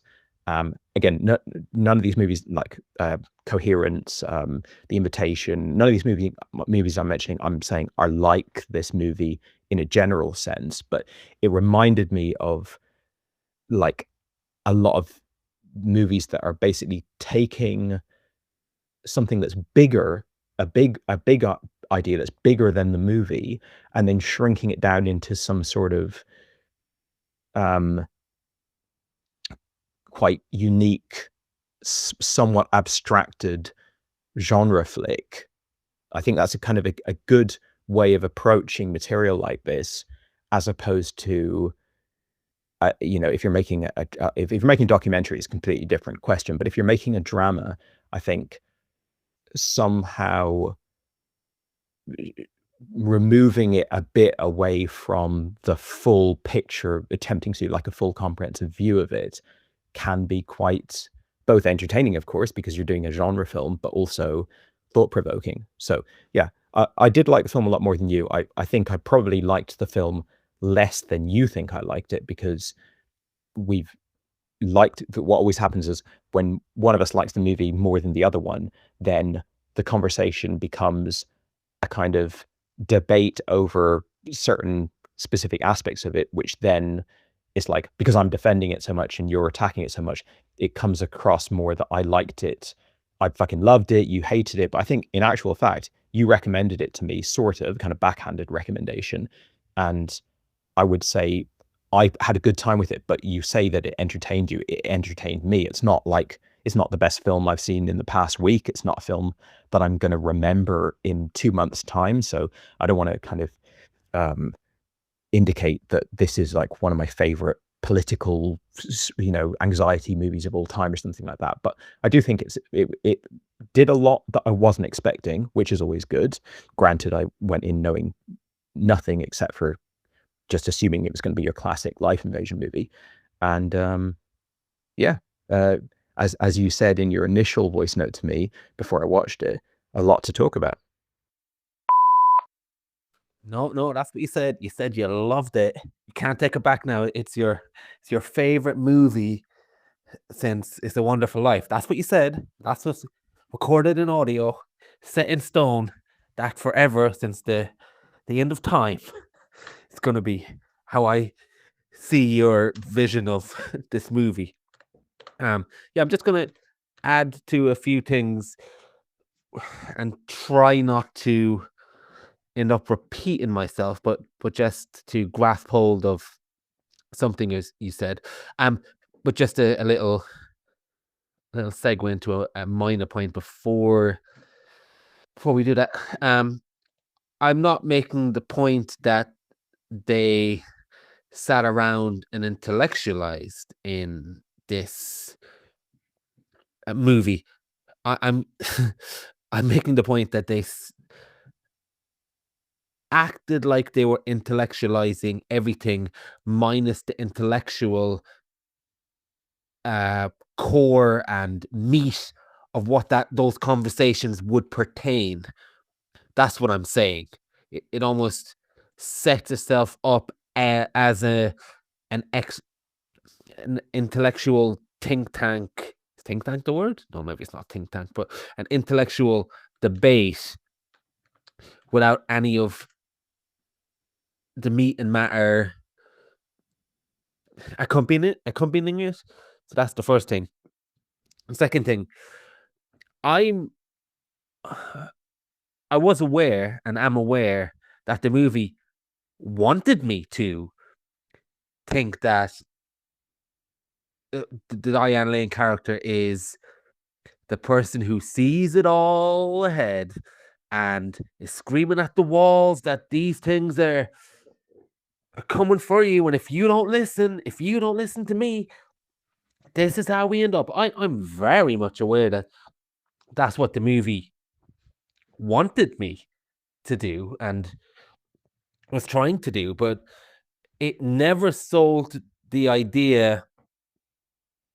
First of all, a student wrote a newspaper, a thesis, and you're not going to tell me what the thesis is, but you want to sell the idea that she's so scared of it that she can't even debate an argument in a university because the paper is like so fucked up, man. Oh, I don't want a piece of this, man. This is where this ends up. This is what happens.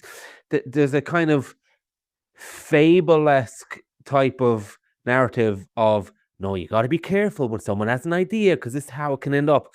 That doesn't quite marry with putting characters into that situation where, okay, you're a student professor and you can't handle a student writing a piece of paper, and instead of debating it and instead of sharing ideas, you, again, it's kind of vague to be fair what happens, but you either trying her to get her kicked out, you either try to shut her down, or at the very least you freak out. And there's a case to be made that the university are authoritarian when it comes to thought, and if you're authoritarian when it comes to thought,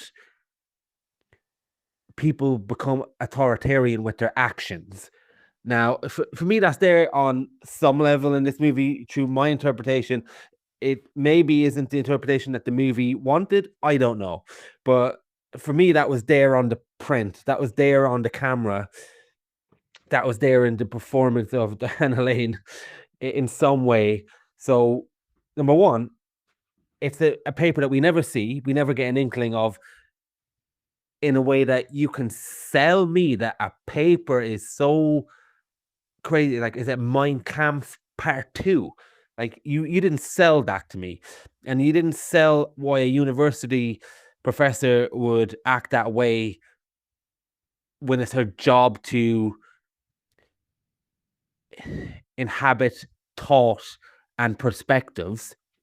So you didn't sell that to me. So she just seems like a bad teacher and a bad person to have in that position. And then I'm not fully convinced that initial reaction wouldn't have a knock-on effect anyway. So again, I'm meant to be on the side of this character and thinking she knows what's coming, bro.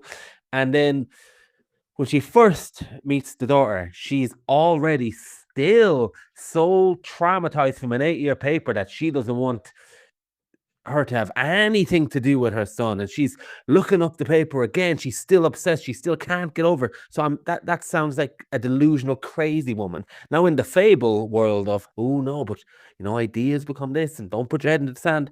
Fine, that's fine. But I'm meant to follow a character here that is meant to be a real person, and she's looking up a computer from an 8-year thing that the movie still hasn't sold. Of how powerful it can be in terms of give me something written down that would make someone act that way. That's in a paper. I can understand when it moves on later, she might have more of a case for in the sphere of the movie that, okay, well, shouldn't give her the benefit of the doubt because it's getting a little bit crazy now. And then she's very off-putting to the daughter, and only after the first meeting, when she's already made up her mind, she gets the book, and it's like, haha, I knew it. Like, just being proved right doesn't mean you've acted right up until that point in terms of common decency and how to conduct yourself, I guess, in this way. So I'm going to follow this person and be 100% on their side in the way that you seem to be 100% on the side based on, well, we all know what happens in these situations. So I guess that's a major, major difference that I couldn't go with, and the movie failed massively at selling. So yeah, can't really go into anything else without repeating myself on other topics. But yeah, it was a recommendation for you, for sure, because there would be a lot to talk about, which there was. And it was something that I didn't think you'd have this good of a time, and I am glad you did.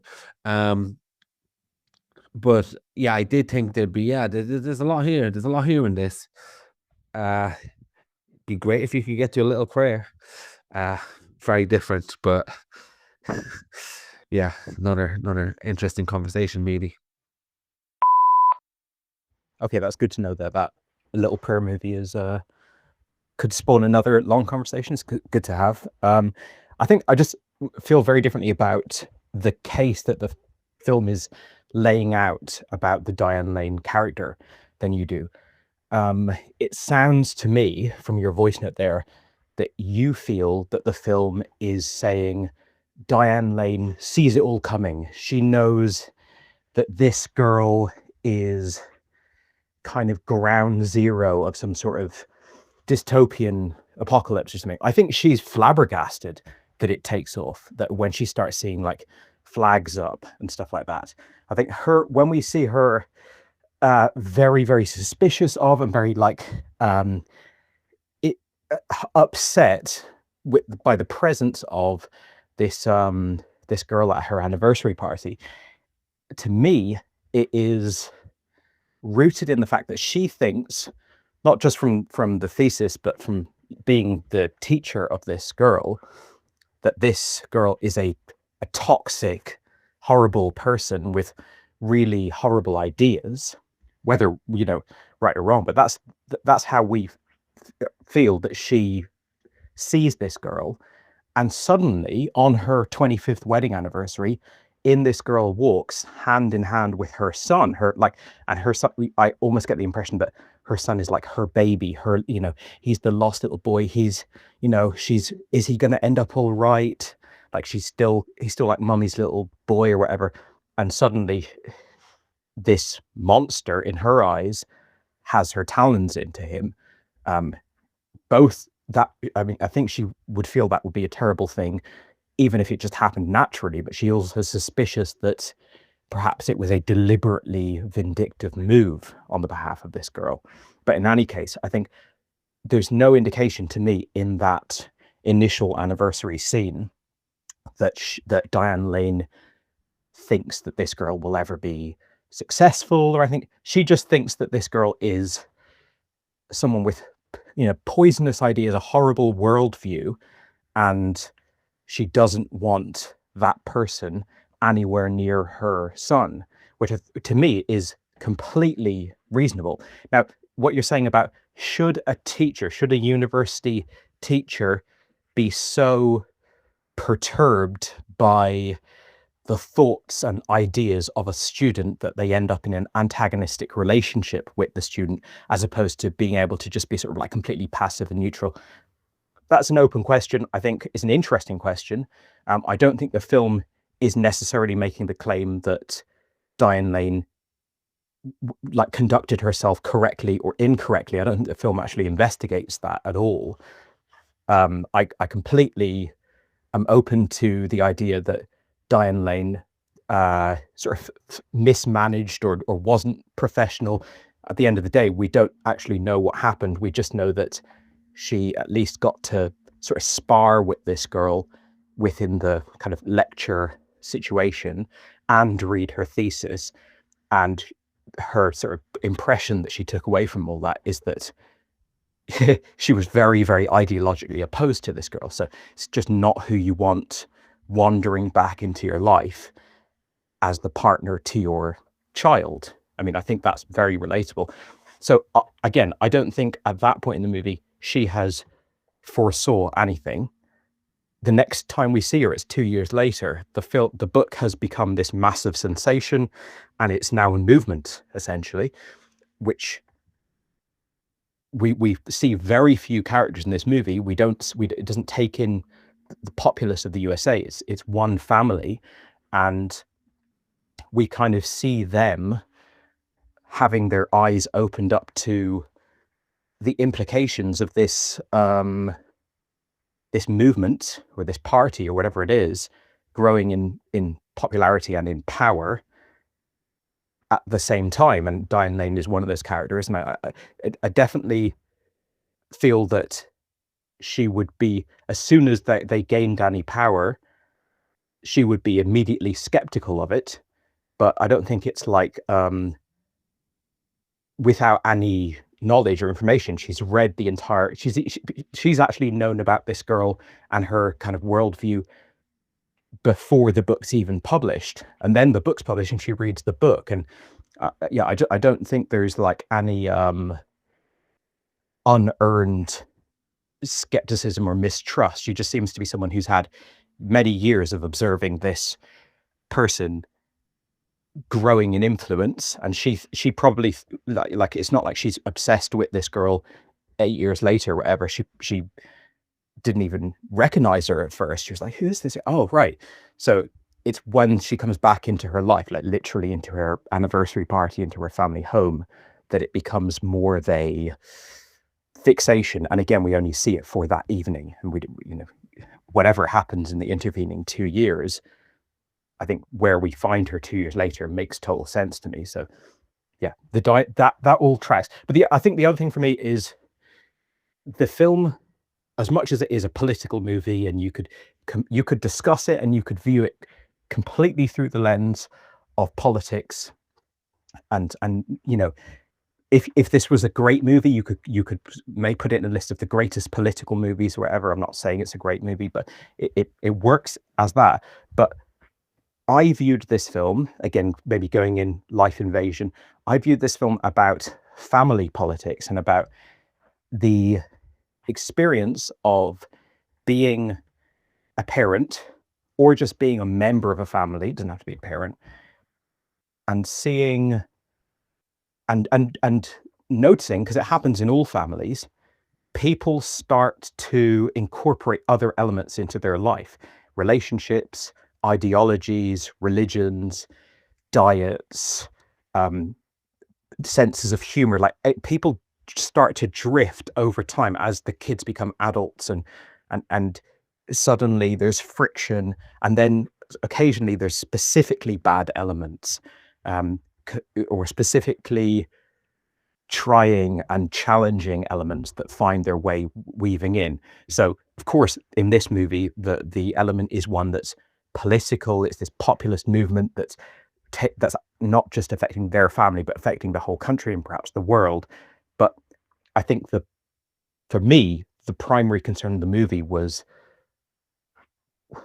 how can we, in this kind of genre warped way, show this story of a family being torn apart by poison coming in, essentially, rather than this is an attempt at a realistic portrayal of a political movement. I come back to the fact that it's not interesting going into the minutiae of all of the political positions of the change movement. It's going, look, this girl believes in the abolition of democracy. She believes in a, populace living in subjugation underneath a totalitarian power. It's just, it's more or less like you would get in like a sci-fi movie or something, like a futuristic action dystopian movie, where we're not going to go into like all the different policies and stuff. We're just going to go, this is a horrible political structure, but really what we're concerned at looking at is what's going on inside this house with this family. So yeah, again, obviously it all tracked for me. It didn't track for you. And I completely get that if you're watching this film not kind of feeling like you've got enough context or understanding or appreciation of what this idea and this movement represents, then you're it's a whole load of nothing, because as you said, eventually by the end you're seeing like people with machine guns and stuff like that. But if you have to wait till that point to kind of feel like you're on more solid footing about what is being presented, then for ages, I guess it's like, well, what's like, I can't even really relate to the struggles that they're facing, because it's all like, it could be anything. We haven't actually learned anything. So yeah, again, it is my second favorite film of all time, so I'm going to advocate for it. But yeah, glad to have discussed it, and I'll try and get to this other movie you're talking about soon. Hopefully it's as divisive and interesting. And, hats off to this movie for being interesting. I think I was quite entertained by it. I had a really good time with it. You were entertained by it, which maybe this conversation doesn't necessarily get across fully, but you were entertained by it. You had a good Friday night with it. But even if you push the entertainment value aside, the film is interesting, even if it's a terrible movie. It's the fact that we've been able to discuss it at this length is a real credit to the film, I would say. Yeah, there's two pivotal lines of conversation or moments of conversation that completely change it for me. One, she says something along the lines of, I think Carl Chandler says, "Oh, that was 8 years ago," and he says people change. He was different politically when she met him, and then he said people change, and she says people don't change. So for me, that means she's already kind of, no matter what would be done, she's already made up her mind about the person. And number two, I'm pretty sure this is the first night where she says something along the lines of, the Dan Lane, that is, the reason why she's so scared of this paper is the idea. It's almost like it will catch on, almost like that. This type of idea is so, I can't remember the word she uses, but it's almost like what she's most scared of, that this idea is written in a way and the arguments are so persuasive that it is likely to catch on. I'm not sure, she probably doesn't say the word likely, that's an unfair paraphrase, but she's scared that it has extreme potential to catch on with America. I feel like that's one of her massive worries. So you could say, oh, she mightn't think it will happen, like she might know it will happen, but for me, she's acting like, if she's acting hysterical and crazy and very mean and very all over the place in the beginning, and she doesn't think this is going to happen, that's like a crazy position to take. And then if she does think it's going to happen, well, that's another thing entirely. But you seem to be fine with the fact she's acting that way while never thinking it will happen for a long time. And I don't agree with that point of view. But yeah, I mean, listen, I framed Little Prayer in a way that it's not going to be this. I'm just saying it's an interesting film. This is almost, you couldn't predict the different avenues of conversation we've ebbed and weaved and bobbed and flowed regarding this. So it was probably a bad idea for me to be like, oh yeah, and another conversation to be had. It's not going to be like that. I merely only said it because I sent a voice note recently, and it would be cool to dissect it fresh, like this conversation benefited from. Hey man, just running the kids back from nursery here now, so you might hear a bit of noise in the background. I still think you're very much conflating all of the different like periods of the movie together. So you're talking about her behavior in the second stage of the movie, the 2 years later thing, as if she's doing that in the first stage of the movie. So in the first stage of the movie, she's not tearing down flags, she's not acting crazy. She is just someone who has found has had a conflict with a student that she thinks is a toxic personality, and she's now found that girl on her doorstep, arm in arm with her son, and that's all that's going on. She's not when he says people change, and she says people don't change, that's like a perfectly natural line for someone. That's not the earmark of like a crazy person. That's just like, if you've dealt with someone, and this is kind of the impression that I've got from the beginning of the movie, that her interfacing with this student 8 years ago has led her to believe that this student is like a monstrous person, and now she's paired up with her son. A response to the phrase people change that would be probably the most naturalistic thing would be to say people don't change. Like, in other words, what I've seen from this girl means that I feel very strongly like she is not a good fit for my son. And also, I just have to push back on the idea that she says this girl's manifesto, what she's espousing, is going to catch on directly from her. I mean, she says that the ideas, the thoughts and ideas represented in that paper are dangerous, but not that this girl specifically is dangerous, that this girl is going to be some sort of catalyst for social change. I definitely didn't feel that while I was watching those early scenes, and I don't feel that now. I don't feel that the movie ever makes the case that Diane Lane has sort of singled out this person as being a kind of agent for change in the world. I think she thinks that the ideas that this girl is speaking with are problematic and dangerous, and if that sort of thing were to catch on, that it would be terrible.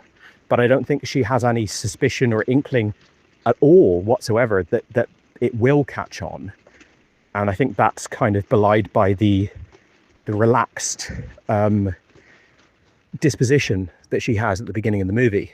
So yeah, I definitely feel that first section, that anniversary section, she's 100% engaging with the idea of someone that she hates partnering up with her son, not recoiling from some sort of dystopian future. And it's the next time we see her, when she's kind of living within that movement, that it's that she's gotten more frantic. Yeah, I think in the first section, and I've actually scanned clips from it, something that I've never even done for my favorite movies, throughout the day. She has the hallmarks of a ticking time bomb regarding conflict, regarding opposition, regarding dissenting opinion, regarding this particular woman, the girlfriend that comes to dinner. And ironically, I feel like she actually portrays traits of an authoritarian herself, both in her actions and her not wanting any discourse with regard to the book many times throughout this movie, even when her various other people at the dinner table are saying, oh, it's not too bad, it's very popular and stuff like that. She repeatedly displays what's the word? Fascist viewpoints herself. Not viewpoint, but fascist leanings, in the way that she doesn't want to hear any other opinion other than what she believes is right.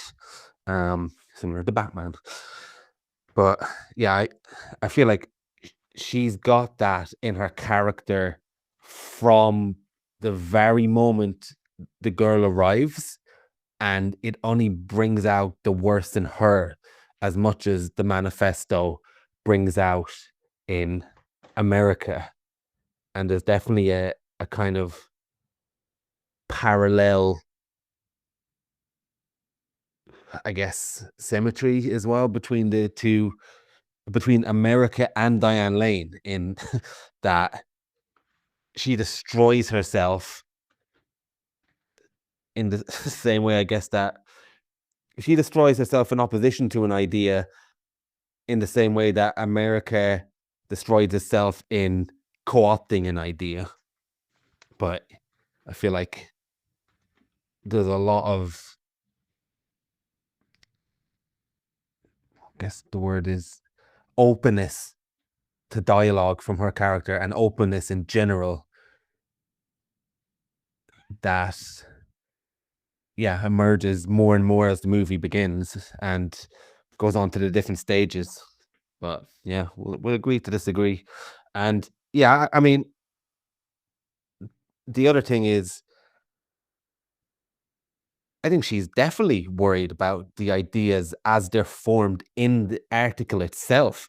That's why she's more interested in the suppression of the manifesto even at university, because the ideas formulate on paper in terms of a work rather than the views that they come from a person being the problem. I think the fact that they're compelling and written down in a very influential way is more her problem than her son is being dated by this person. And I think her son is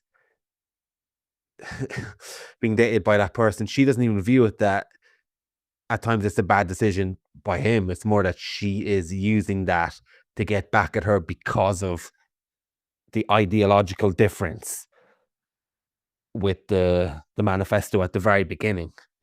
But yeah, we could be going around for days with this. Yeah, well, I don't disagree with much of what you said there, but I don't think any of that was a disagreement with anything I'd said. I think that from what you've said there, the key thing to drill down on is you've mentioned that she's sort of upset, she's anxious, she's nervous and confrontational from the second this woman walks through the door, as if that's sort of ground zero of their relationship, and she's just like instant premature judgment. But I think what that kind of misses is that she's had a long, probably years long conflict with this girl, hates her, has gone through the ringer with her, probably thought that she'd never see her again. And then the context that she's seeing this girl in now is not just sort of seeing her, like, pass her in the streets, which might be a bit like, oh, hate her, but seeing her in her family home at her wedding anniversary, arm in arm with her son, kind of infiltrating her family. And at that point, that makes her, just as it would any mother, upset and anxious about that situation. And then, you know, throughout that initial segment of the movie, we see her obviously upset, but no more than anyone would be, and still like kind of calmly discussing it with her son and everything like that. So I think at that initial anniversary stage in the movie, I feel like we're dealing with a classic life invasion type thing where she sees this person not as a dangerous force in the world. I think her feeling about the thesis is that the ideas in it are problematic and dangerous, but not that this person is some sort of new like catalyst or messianical figure for whatever the ideological opposition to her is. She thinks that this is toxic thinking, and obviously we don't know much about the specifics of the history that they have, but we know that it hasn't gone well, that it's completely broken down, and it's just not someone that she wants her son to be partnering up with. And to me, that's all that we see in that initial stage of the movie. I don't think we see a woman who feels like she's coming face to face with a new populist icon for America. In fact, she's surprised when she unwraps the present. She goes, oh, she actually wrote this fucking book. So I think the next time we see her 2 years later, a lot has happened to her country and her society, but also still, I think the primary, or at least I would say the primary, but certainly a major driving force of it is the corruption in her eyes of her son. She believes that this girl, in the first section, she believes this girl will be a negative influence on her son. And then in subsequent sections, as much as she believes that these ideas that have kind of been brought to popularity through this book have had a negative impact on society and, you know, this, that, and the other, she also feels that her son has been taken away. And that's, I guess, why I feel it is still a life invasion movie the whole way through, because the lens that we see it through, even though we kind of can see in the like peripheral vision in the background that the whole country is being invaded by this girl, what the movie chooses to focus on and sort of direct its camera towards is that what this woman cares about most, her family, is being corrupted and destroyed by the introduction of this woman into their home. So yeah, I think again, trashy movie, loads of stuff that happens to it, like the clown scene later on is like completely ridiculous, but the emotional and sort of psychological positioning of Diane Lane in that opening section to me is very realistically, I'm a mother, I have a son, and my son has just started dating a woman who I have this long, horrible conflict with and who I think is like a horrible person. That I don't really see anything more crazy from her than that. Yeah, I mean, I think for me, you can't consider the first piece without considering the second and third piece. And while it is true, and I believe I've said from the beginning of the movie, I felt it was what you said on some level. You can't exclude Exhibit B and Exhibit C from the overall conversation. And in taken as a whole, in my opinion, what we're seeing at the beginning is not a well, how you described it, a life invasion movie, a mother who is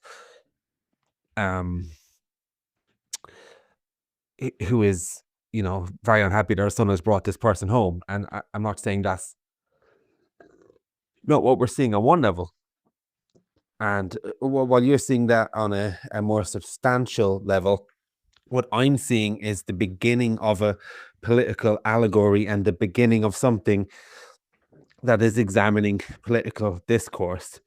And while you see it as, well, there's a whole 8 years of bad blood. Well, sorry, not a whole years of 8 years bad blood, but there's a whole university story here of bad feeling that has to go into Diane Lane's reaction. For me, I'm seeing there's a whole prior story of political discourse where these particular unis, obviously they're much more liberal. There's somebody in the uni having a different opinion, and that is being, well, we don't really know what happens, but we're to believe is trying to be suppressed. Now, I don't know. I can't make that claim because the film doesn't. We can presume, at least from the perspective of the girlfriend character, that's the case. So for me, the political allegory, which you put down to a character study of bad blood, I'm putting it down to the beginning of the political statement that continues. And when the woman shows up, the girlfriend, for me, it is the start of the echo chamber of the family, when everyone is very aligned, being destroyed by a dissenting opinion, in the same way that we've got a liberal upper class family, very very on brand for who would be holding that type of opinion, and then someone else that was tried to be ousted based on the political opinion previously in the uni storyline, shall we say, has now started to seep a political opinion, if you want to put it that way, into the son that totally changes all the dynamics of the family. And there's a little bit in arguing, there's a little bit of different people having different opinions, and by the end of it, not by the end of it, by a certain point of it, I might be even year 2, I might be even year 3, I don't know,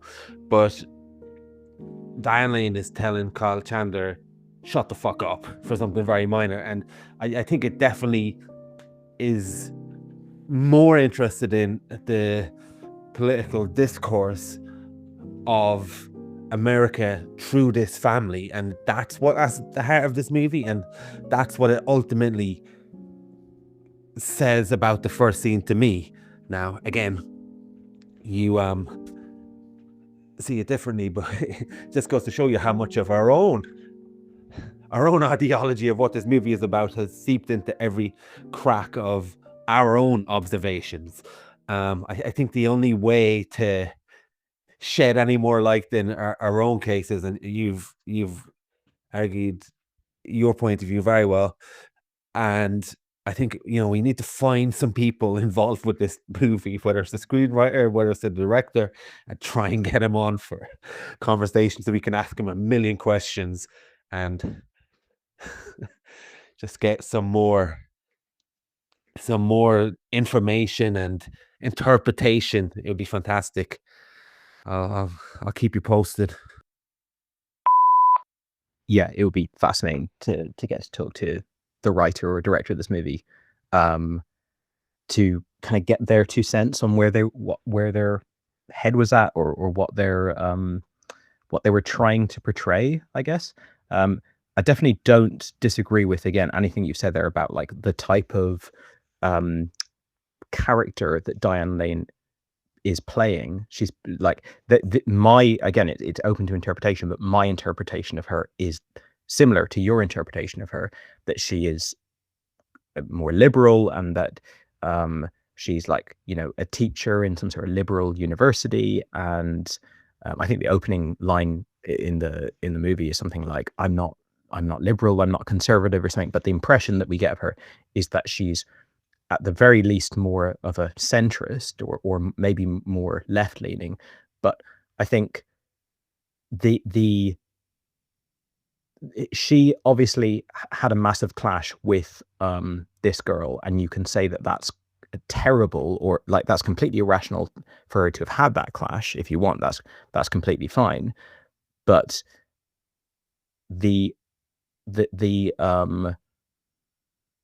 what we see of her in this movie, because obviously we don't see those earlier years in university, what we see in this movie is not her having an ideology. It's not her having a academic clash with this girl. It is like a mother's protective thing, where, I mean, I'm just imagining myself. Let's say my kids are 1-year-old and 4-year-old, but let's say in 20 years I have a colleague that I work with him for years. I think he's a terrible person with a poisonous ideology, cruel, horrible, mean spirit, just his worldview. I hate his soul. Like, it's the ultimate clash of my ideology and his. And then he stops working at my job and I don't see him anymore. At that point, I'm not obsessed with him. I'm not thinking about him. I'm like, it sucked working with him, but he's gone.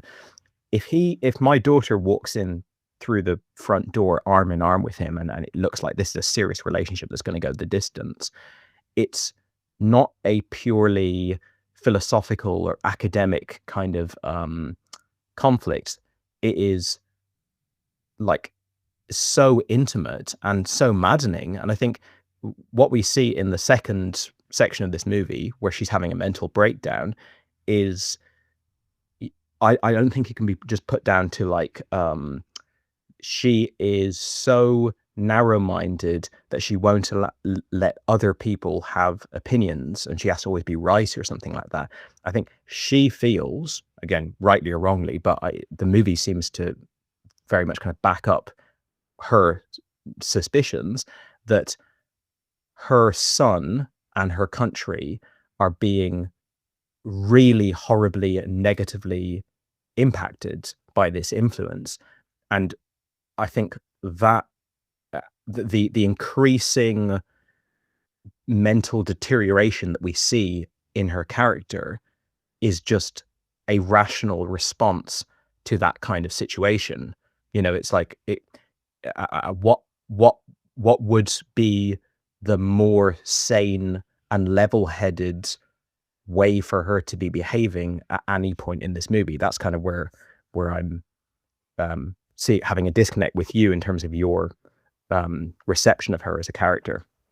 But yeah, let's see if we can get in touch with someone who is involved with making this movie, because it's actually would be really interesting to hear. Not that we would ever in a million years have the opportunity to speak to her, but it'd be very interesting to speak to Diane Lane about this, because and a lot of it will be on the page and in the direction, but ultimately she has to internalize whatever her kind of truth is. And I think, you know, really we probably agree 90% on kind of what her arc is and what type of person she is. But I think what she's thinking of and what she's sort of concerned about in that first act of the movie is something maybe we feel a bit differently about. But yeah, again, we've said it before, we'll maybe say it again, but very, very interesting movie, surprisingly. And it just goes to show that, like, it's not the best movies that are the most interesting. Obviously, that's been proven time and time again. But yeah, there's almost no relationship really between like how good a movie is and how interesting it is. Not quite no relationship, but it often feels like there's little relationship in that regard.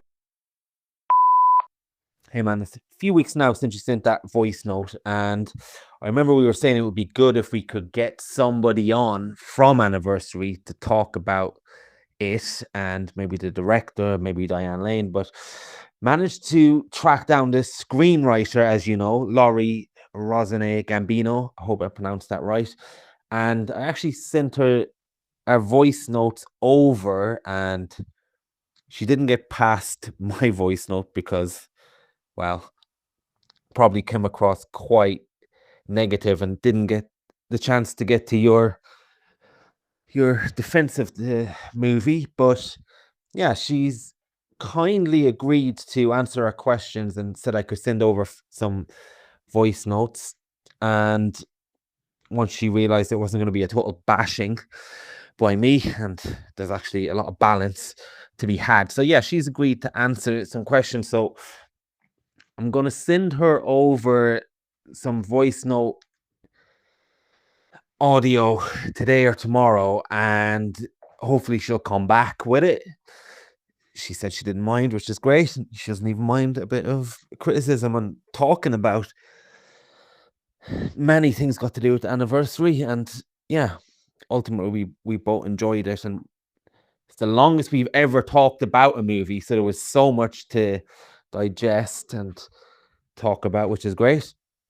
So yeah, just in the next few days, hopefully the next voice note I'm going to send will be my questions to her, and then hopefully we'll get to hear what she has to say, which is pretty cool. Hi Laurie, thanks so much for agreeing to have a conversation with me and my co-host Michael.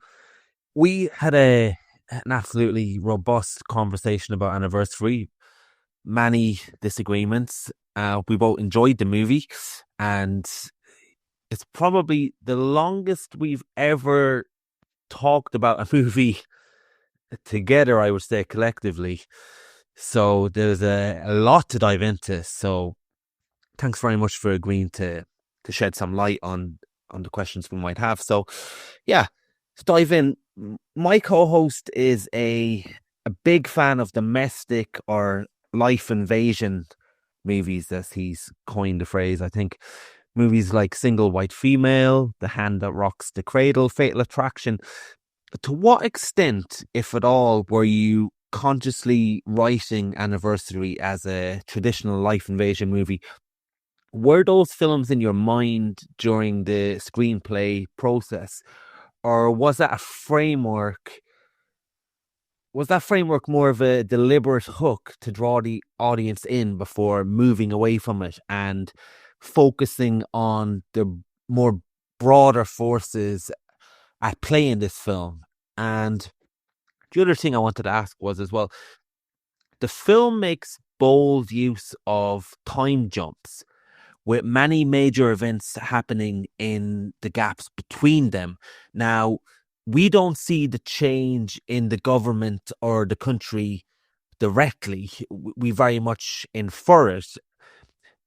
Was that approach driven by budgetary considerations, creative decisions and choices, or something else entirely? And expanding on that, what are the challenges and benefits of telling a story this way, where the outside world and arguably the most consequential elements of that universe remain largely unseen, I guess? And a big point of contention for us was you chose to keep the specific ideology of the change movement relatively vague. Michael felt he got everything he needed from that. He saw it simply as a totalitarian regime restricting rights and censoring speech, and even felt that the film would have suffered if it became bogged down in policy details. What interested him most was how those forces impacted his family on a personal level rather than on a national or global scale. For me, though, very similarly to how I felt about Alex Garland's Civil War, I struggled with the lack of specifics. I felt that there wasn't enough concrete detail to fully latch onto or to deeply empathize with the character's struggle. When you were writing Anniversary, how did you think about walking that line between very specific details of what the change was and the broad strokes of it, perhaps? And what do you feel was gained by leaning in that direction? And the other thing I wanted to ask you about was, I read Diane Lane's character as being deeply concerned that the paper itself could spark the chain of events we see in the film, and that the character played by Phoebe Deniver, she's a cult of personality figure, and it represented something that could grow into a transformative and dangerous force if not stopped early. Michael saw it differently, and he felt that Diane Lane's character took issue with the paper. He didn't feel she was actively trying to safeguard America from this figure becoming a powerful leader. When you were writing that early conflict, what did you see as the real source of danger? The ideas on the page, the person behind them, or the way others might respond to both? And regarding the events at the university prior to the film, did you want that history to remain deliberately ambiguous for the audience, or did you have a clear interpretation in mind that you hoped the viewers would arrive at, I suppose? And following on from that, is Diane Lane's character meant to be the moral anchor of the film, the figure the audience is aligned with from the beginning, or even a kind of hero? I felt to some extent the film was about two competing forms of authoritarian thinking and about a political divide where communication has completely broken down, embodied in her confrontation with Phoebe Deniver's character. How did you understand that relationship and conflict when you were writing the story? And another character that me and Michael found fascinating, we found Dylan O'Brien's character very compelling. Michael described him as a kind of loser in the sense that he's trying different paths that aren't working, he's lost and aimless, and therefore a prime candidate to be latched onto by someone more clear-minded and purposeful like Phoebe Deniver's character. He's also the character who undergoes the most visible transformation over the course of the film. And it raises an idea of almost like an origin story for people who eventually come into positions of power, and not so much focused on what they do once they get there, but on the psychological conditions that make them susceptible in the first place. How much were you thinking about the psychological groundwork when writing him? And the other thing is, it occurred to me during the film, and I often hear Americans say this now, and sometimes they even actually do it in some cases, and I don't mean this flippantly, but why didn't they just move to Europe? Michael felt that the film depicts it actually very realistic. When things begin to unravel, you're still in your house, still eating breakfast, still going about your daily life. Especially given the socio-economic class these characters belong to, he felt it made sense and was a novel choice actually to show that even as events are clearly affecting them, they're not running for the hills. And that sense of something insidious creeping up on you was powerful. And for me, it almost felt like I didn't really feel like anything was happening outside the house per se, in a visual sense, I suppose.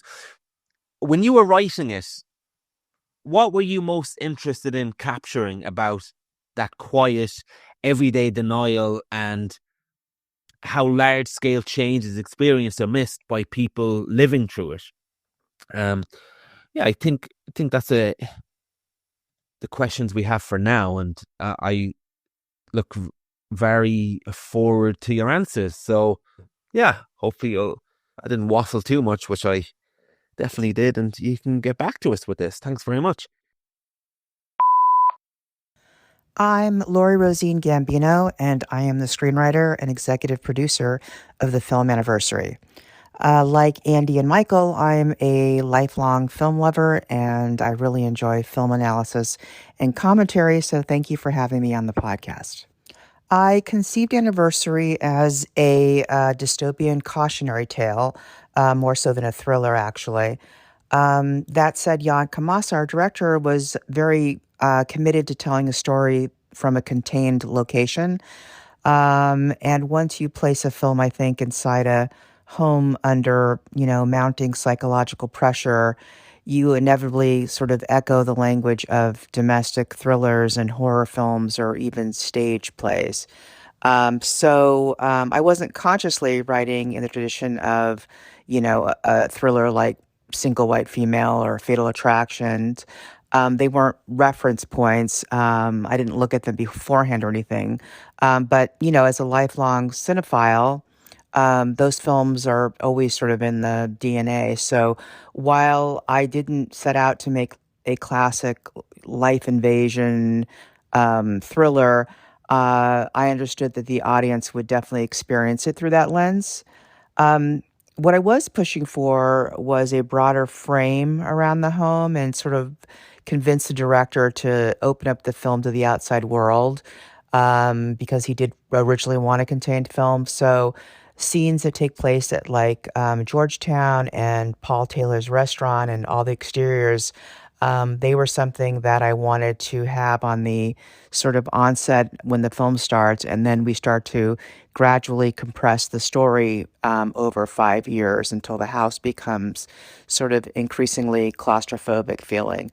And that very slow tightening was a very deliberate choice. Interestingly, the studio leaned into the domestic thriller hook in the trailer, because it was, a clean marketing sort of entry point, especially for a film that is ultimately more politically charged and sort of, allegorical. So in that way, the life invasion or thriller framework becomes like the invitation to the movie, but it's not its, final destination. The decision to not show the major sort of events that take place between the time jumps was intentional for both creative and practical reasons. Creatively, we're all familiar with, what the authoritarian playbook looks like historically and increasingly, in our current climate. So audiences know what a governmental takeover kind of looks like, whether they've experienced it or not, through films or just through their own personal history. So rather than staging those kinds of moments directly, we trusted our viewers to connect the dots there. When I first wrote the script during the pandemic, I was worried that the film might feel hyperbolic. But sadly, and unfortunately, the reality has sort of caught up with it and its premise, and the need to spell out everything even feels less necessary now. And of course, budget always plays, a role in this. Anniversary was a really modestly budgeted film. We did shoot in Dublin, taking advantage of your great, Ireland production incentives. So large scale depiction of any kind of political upheaval or institutional collapse were like simply not things that we could do. And honestly, they would have pulled the focus away from what we wanted to do with the sort of intimate psychological core of the story. Um, that's where the Cumberland think tank PSAs came into play. I kind of thought of those as living in between the years, and those interstitials that I wrote were sort of a cost-effective storytelling device, but also a thematic one that, you know, propaganda is delivered with this very calm authority in those PSAs, and they let us chart sort of the growing normalization of the movement while, leaving the audience to fill in the blanks about things like what happened in the Supreme Court, in the White House, and in our streets and beyond. So those were what represented the sort of forward momentum of the change itself. The challenge of telling a story this way is, trusting the audience to participate and listen very closely. But the benefit is a very intimate story. So by keeping the outside world largely unseen, like, the opposite of Civil War, the film stays sort of locked on the emotional and moral collapse happening inside the family. And the outside world becomes more powerful in a way. It's almost like the ghost you can't see because you're filling it in yourselves. So Michael's response is very much how I approached writing the change movement. I wanted the audience to kind of intuit the ideology rather than sort of be lectured on it. So there's these big, broad contours. But the utopian premise of unity in the movement, um, is what the main idea is, that there's an appeal there to some kind of order and, the seduction of having certainty in your lives with a uniform policy. Um, and these are what Liz's book chapters would have hinted at without spelling them outright. But I deliberately stopped short of spelling it out, all that detailed policy or rhetoric, because then you would have a film, I think, full of rhetoric. And that reason is simply because in contemporary sort of American politics, instantly locks you into one side of, the political spectrum. And the moment that you anchor a movement to a recognizable party, say Democratic or Republican, the film risks becoming sort of agitation propaganda or very partisan. And that wasn't our interest to do that. We weren't trying to make a film to preach or to prop up any one party against the other. So we were interested in telling how populism operates, how it can win people's heart, how it normalizes itself, how it can kind of enter the home. And populism, of course, by nature, is pervasive and it can be flexible. And I think we're seeing a huge rise in that in different countries.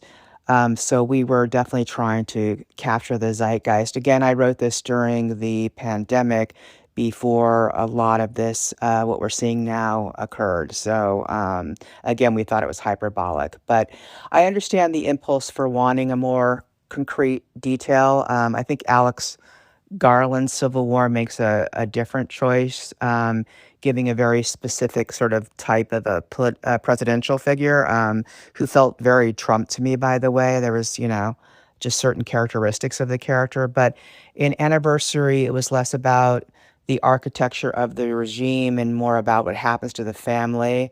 So as that sort of ground beneath the family is kind of eroding and shifting. The hardest part of writing the script was just walking that tightrope because you want to make sure you give enough information to sort of orient the audience while resisting the urge to over-explain a political movement that no one wants to sit through, like they're in a lecture, in the middle of a film. So what we gained by leaning on these sort of broader strokes was to try to make it feel universal, no matter what the specifics are. It isn't only an American story in that way, and it could, the film, the ideas of it could travel, and that versions of this movement have, appeared throughout the world, and we see them in different places. So by keeping the ideology kind of soft or slightly out of focus, the film then invites viewers to project their own fears and their own personal histories, and which to me is ultimately more unsettling and more human.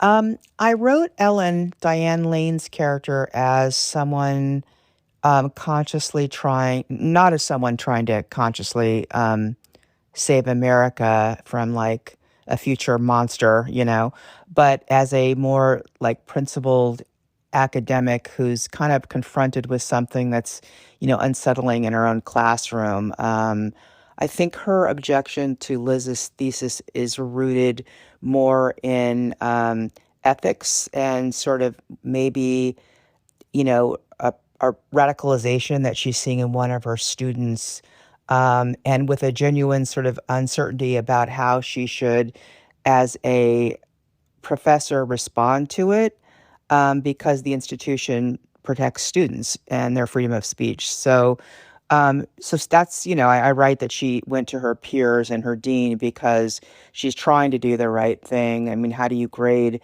a paper like that you find morally or intellectually, dangerous? So that's the conflict at the very start.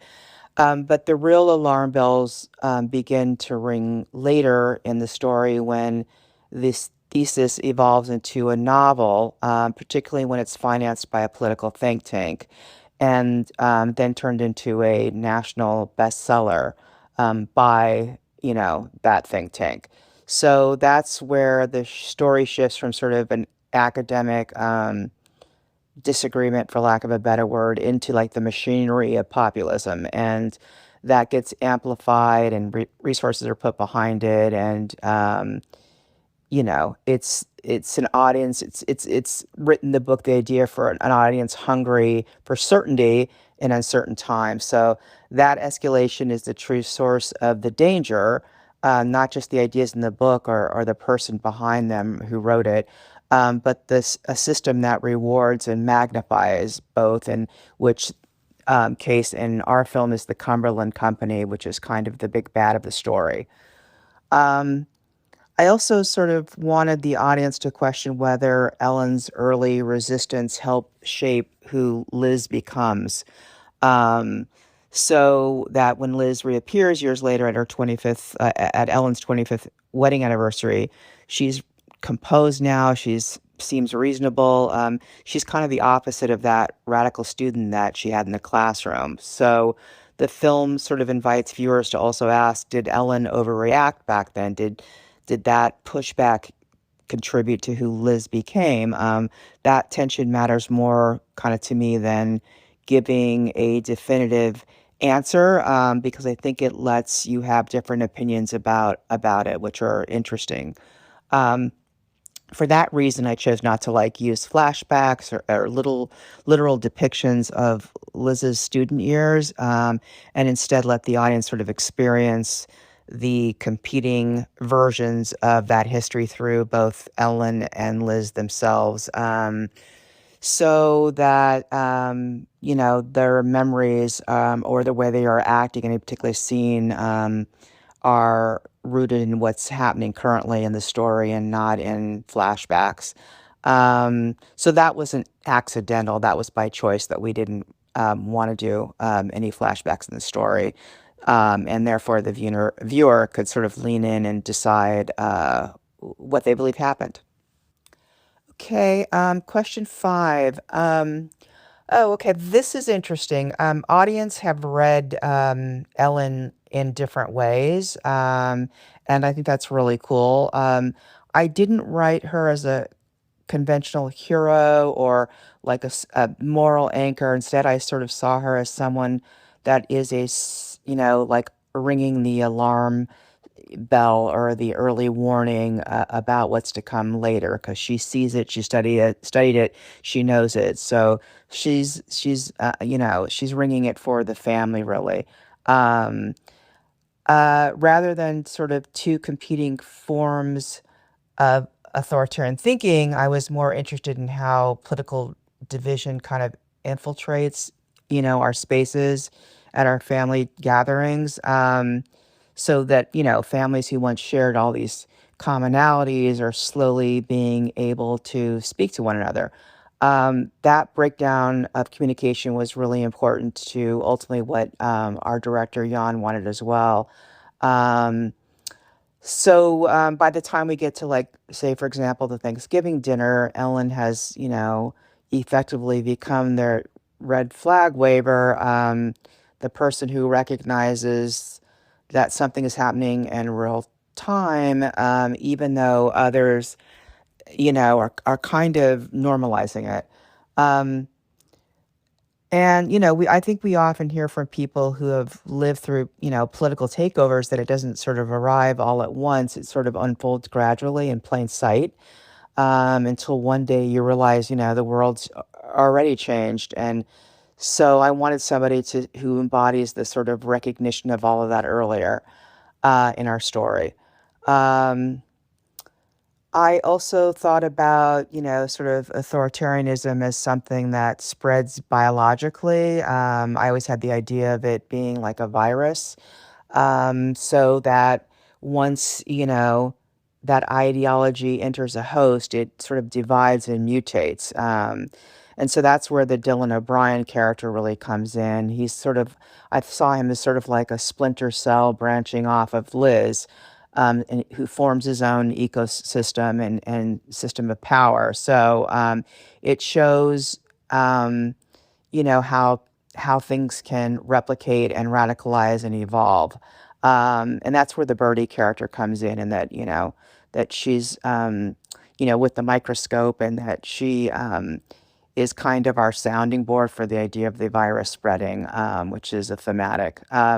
So the relationship between Ellen and Liz is not like a hero villain situation, but it's sort of more of a portrait of society itself and families reaching a point where they do not share anything in common anymore, and they fracture.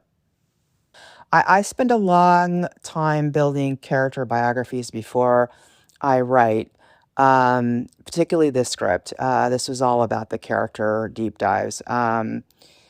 With a story that lives like almost entirely inside of this psychological space, I need to know who these people are, like, long before they have a stance on anything. So, um, Dylan's character in particular was always conceived as someone, who is sort of in a disenfranchised emotional state.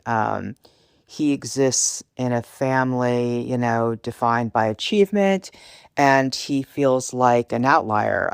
He's an unpublished author. He's kind of ashamed of measuring up. That sense of being less than kind of puts him in a, vulnerable place. Um, People in that state are often searching for belonging, association, clarity for their lives, for something that makes them feel chosen rather than just being adrift, I guess. And that's what sort of makes him susceptible to, I think, Liz's orbit. So they're kind of perfect for each other. Um, I was very consciously thinking about that psychological groundwork that sort of precedes him being radicalized, not as like a grand political outcome, but as like the private conditions that make someone susceptible to that kind of transformation. And history is, full of figures whose power was shaped by their early, whether it be insecurities or grievances or longings or what have you. So I think Dylan is a version of that. And because of that, he carries sort of the largest visible like arc and character arc in the film. So his transformation isn't just like narrative propulsion, but it's a warning about how quietly these like evolutions can begin, and how human like the entry point is. Coming from a loving family and seemingly a good place. Question 7. I love this question because it gets to something very human that I was trying to capture when writing it. When I first wrote the screenplay, I actually did have Ellen with a to-go bag packed, and looking at. There was a scene where she's looking at her passport and she's kind of forming a contingency plan. And that happens in the scene where the drone passes over Kyle's head. So that was happening in tandem with that. But eventually the bag was removed, the to-go bag was removed from the scene. But I think the impulse remains still in that scene, because Ellen does say that they should leave, that they should go to, Canada, where she thinks their daughter is, and they should get out of the situation. But what soon happens is they become so entangled in something that's very dangerous, and that situation starts escalating, when the enumerators arrive. And she realizes that, they've been under surveillance the whole time. And so that prevents them from fleeing to another country, or, that great idea of where the Von Trapps go, over the Alps in The Sound of Music. Although that would be a nice ending. The drone surveillance isn't an abstract thing. That is definitely a reason for why they can't flee. It's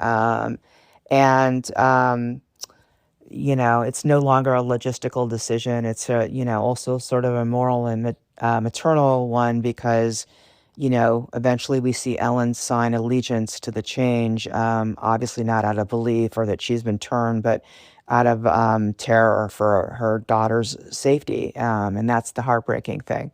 What I was most interested in that was like, that recognition that you're like still eating breakfast and you're like still living in your own home, and life, feels intact and like it's always been status quo until it isn't. So, you're right for, a family of this socioeconomic kind of class, the instinct would be immediately to flee.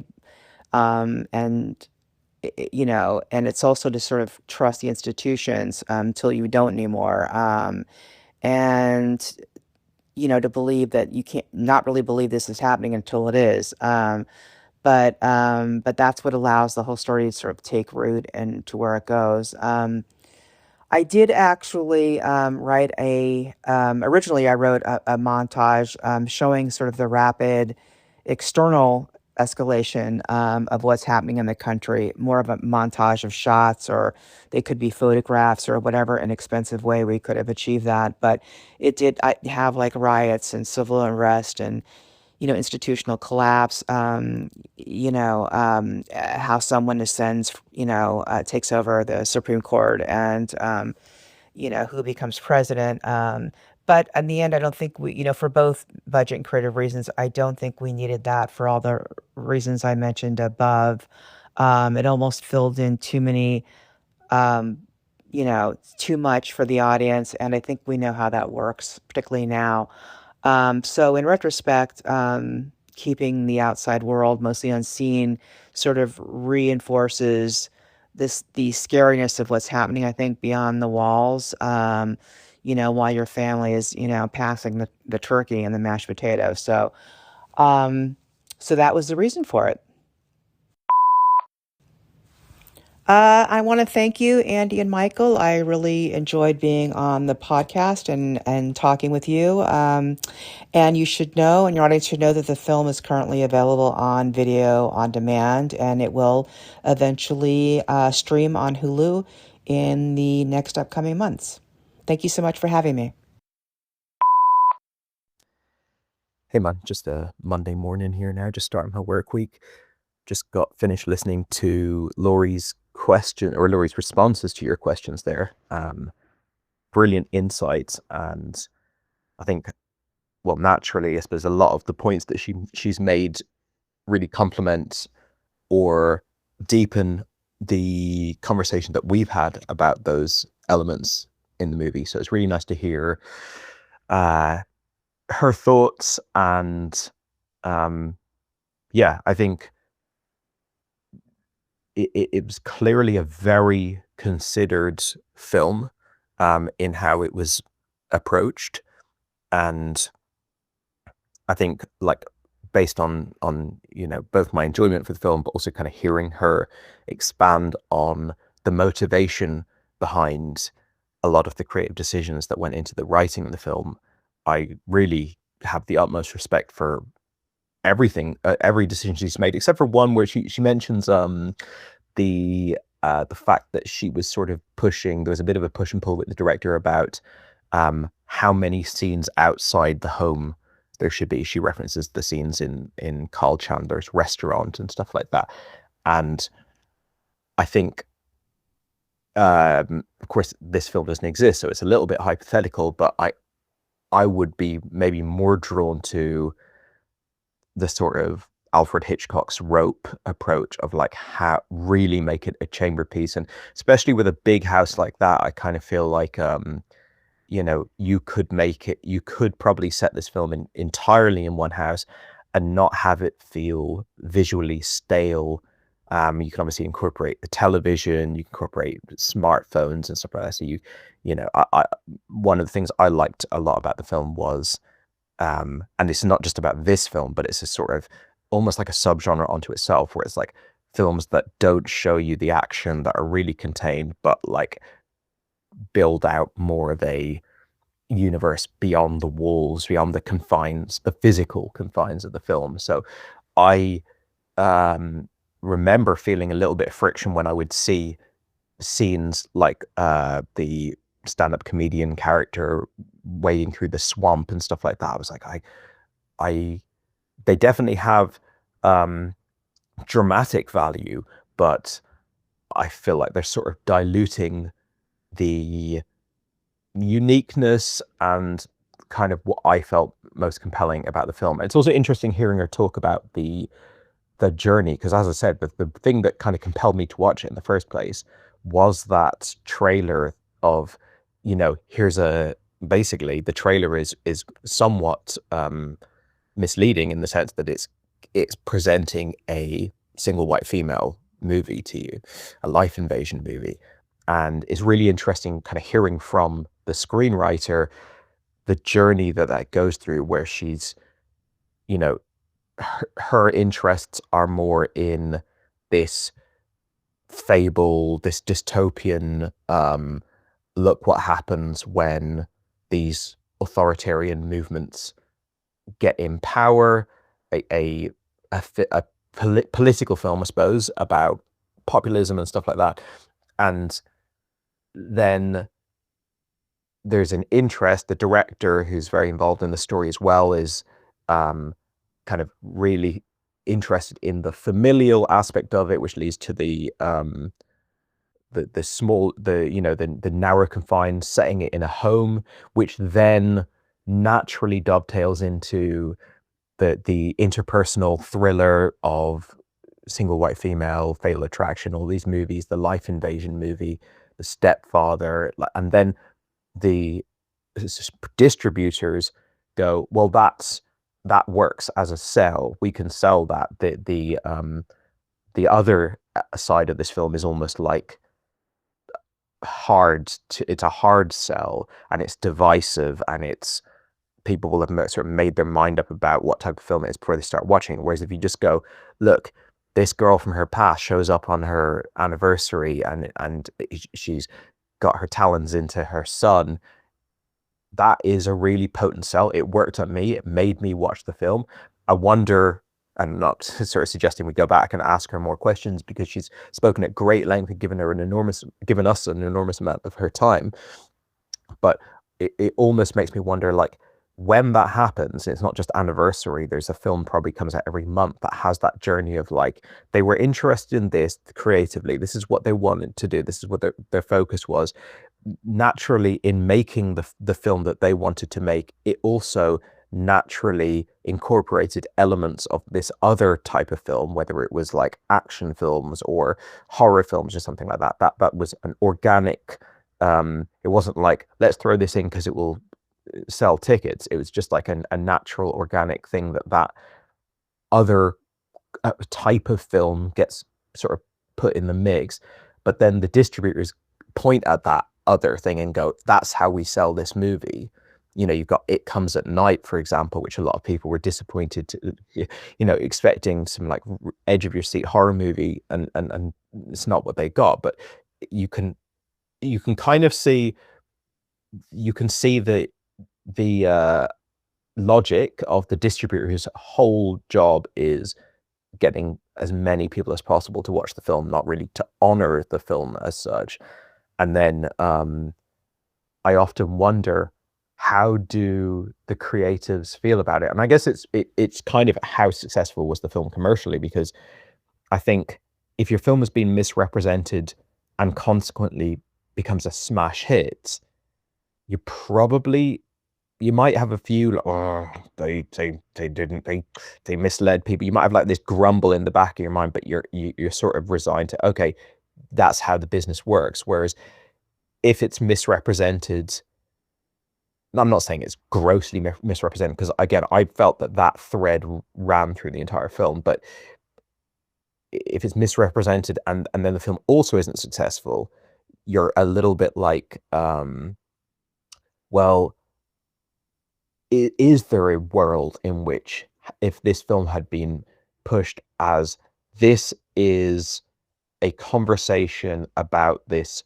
terrifying political movement that's obviously existed in many different countries throughout history and in the present day, and you could imagine in America now could really strike a chord with certain audience members, granted it's a hard film to get money or platform behind, but you might, as a writer or director of this film, wonder, was there actually an opportunity for this film to have been more successful if it had been promoted in a different way? And I guess that's just like one of these kind of like, you'll never know sort of things, because I as I said, I watched it because of the way it was presented in the trailer.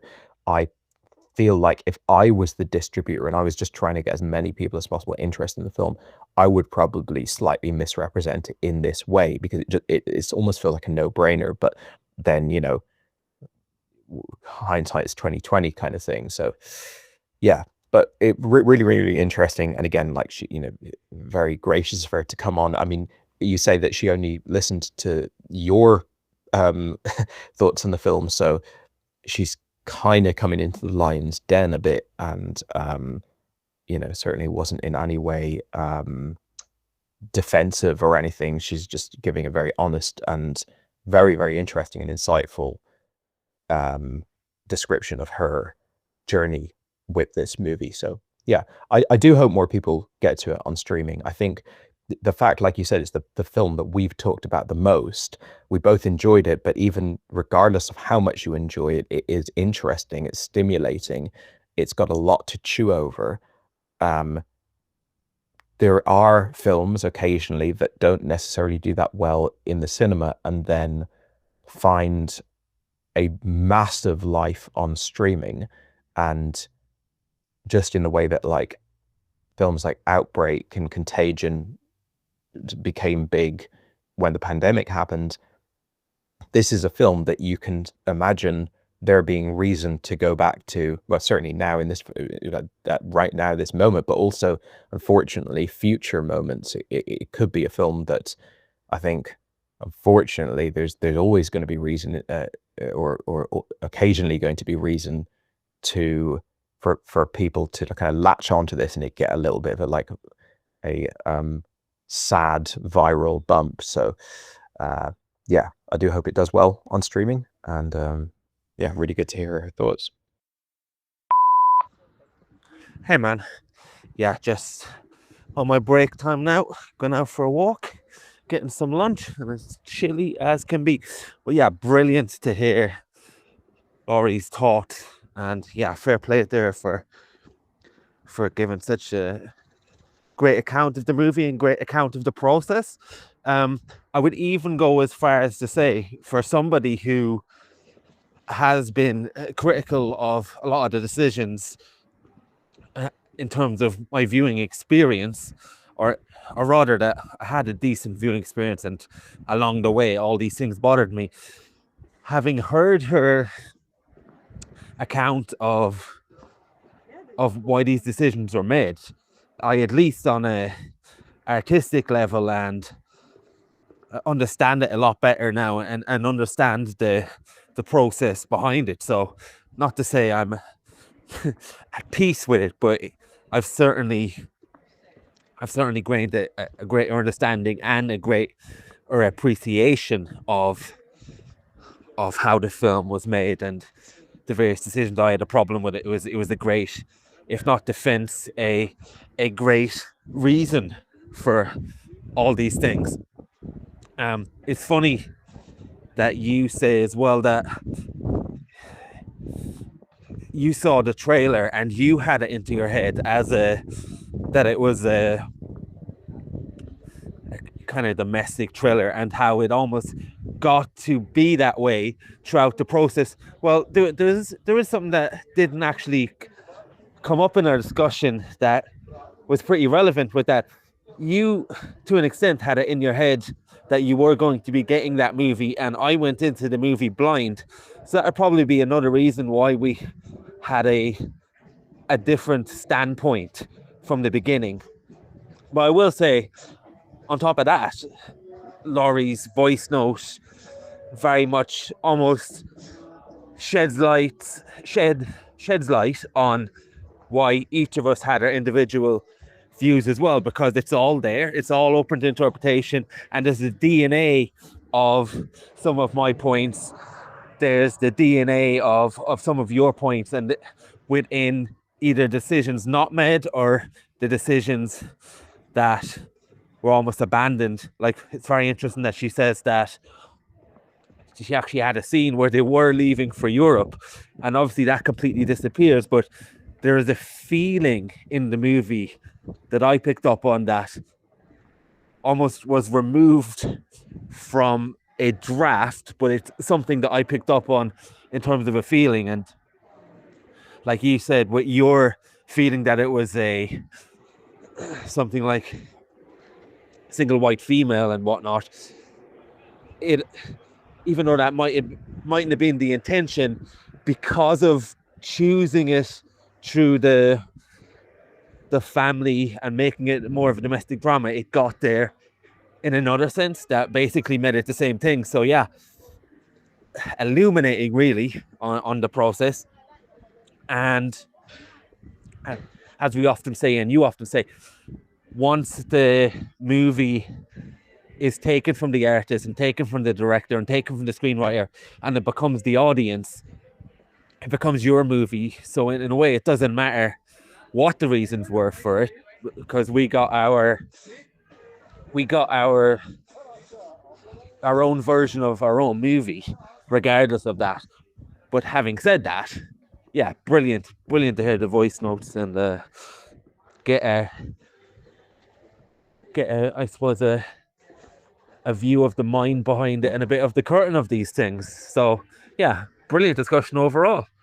Your mailbox is full. Please delete new or stored messages which you no longer need so that new messages may be received.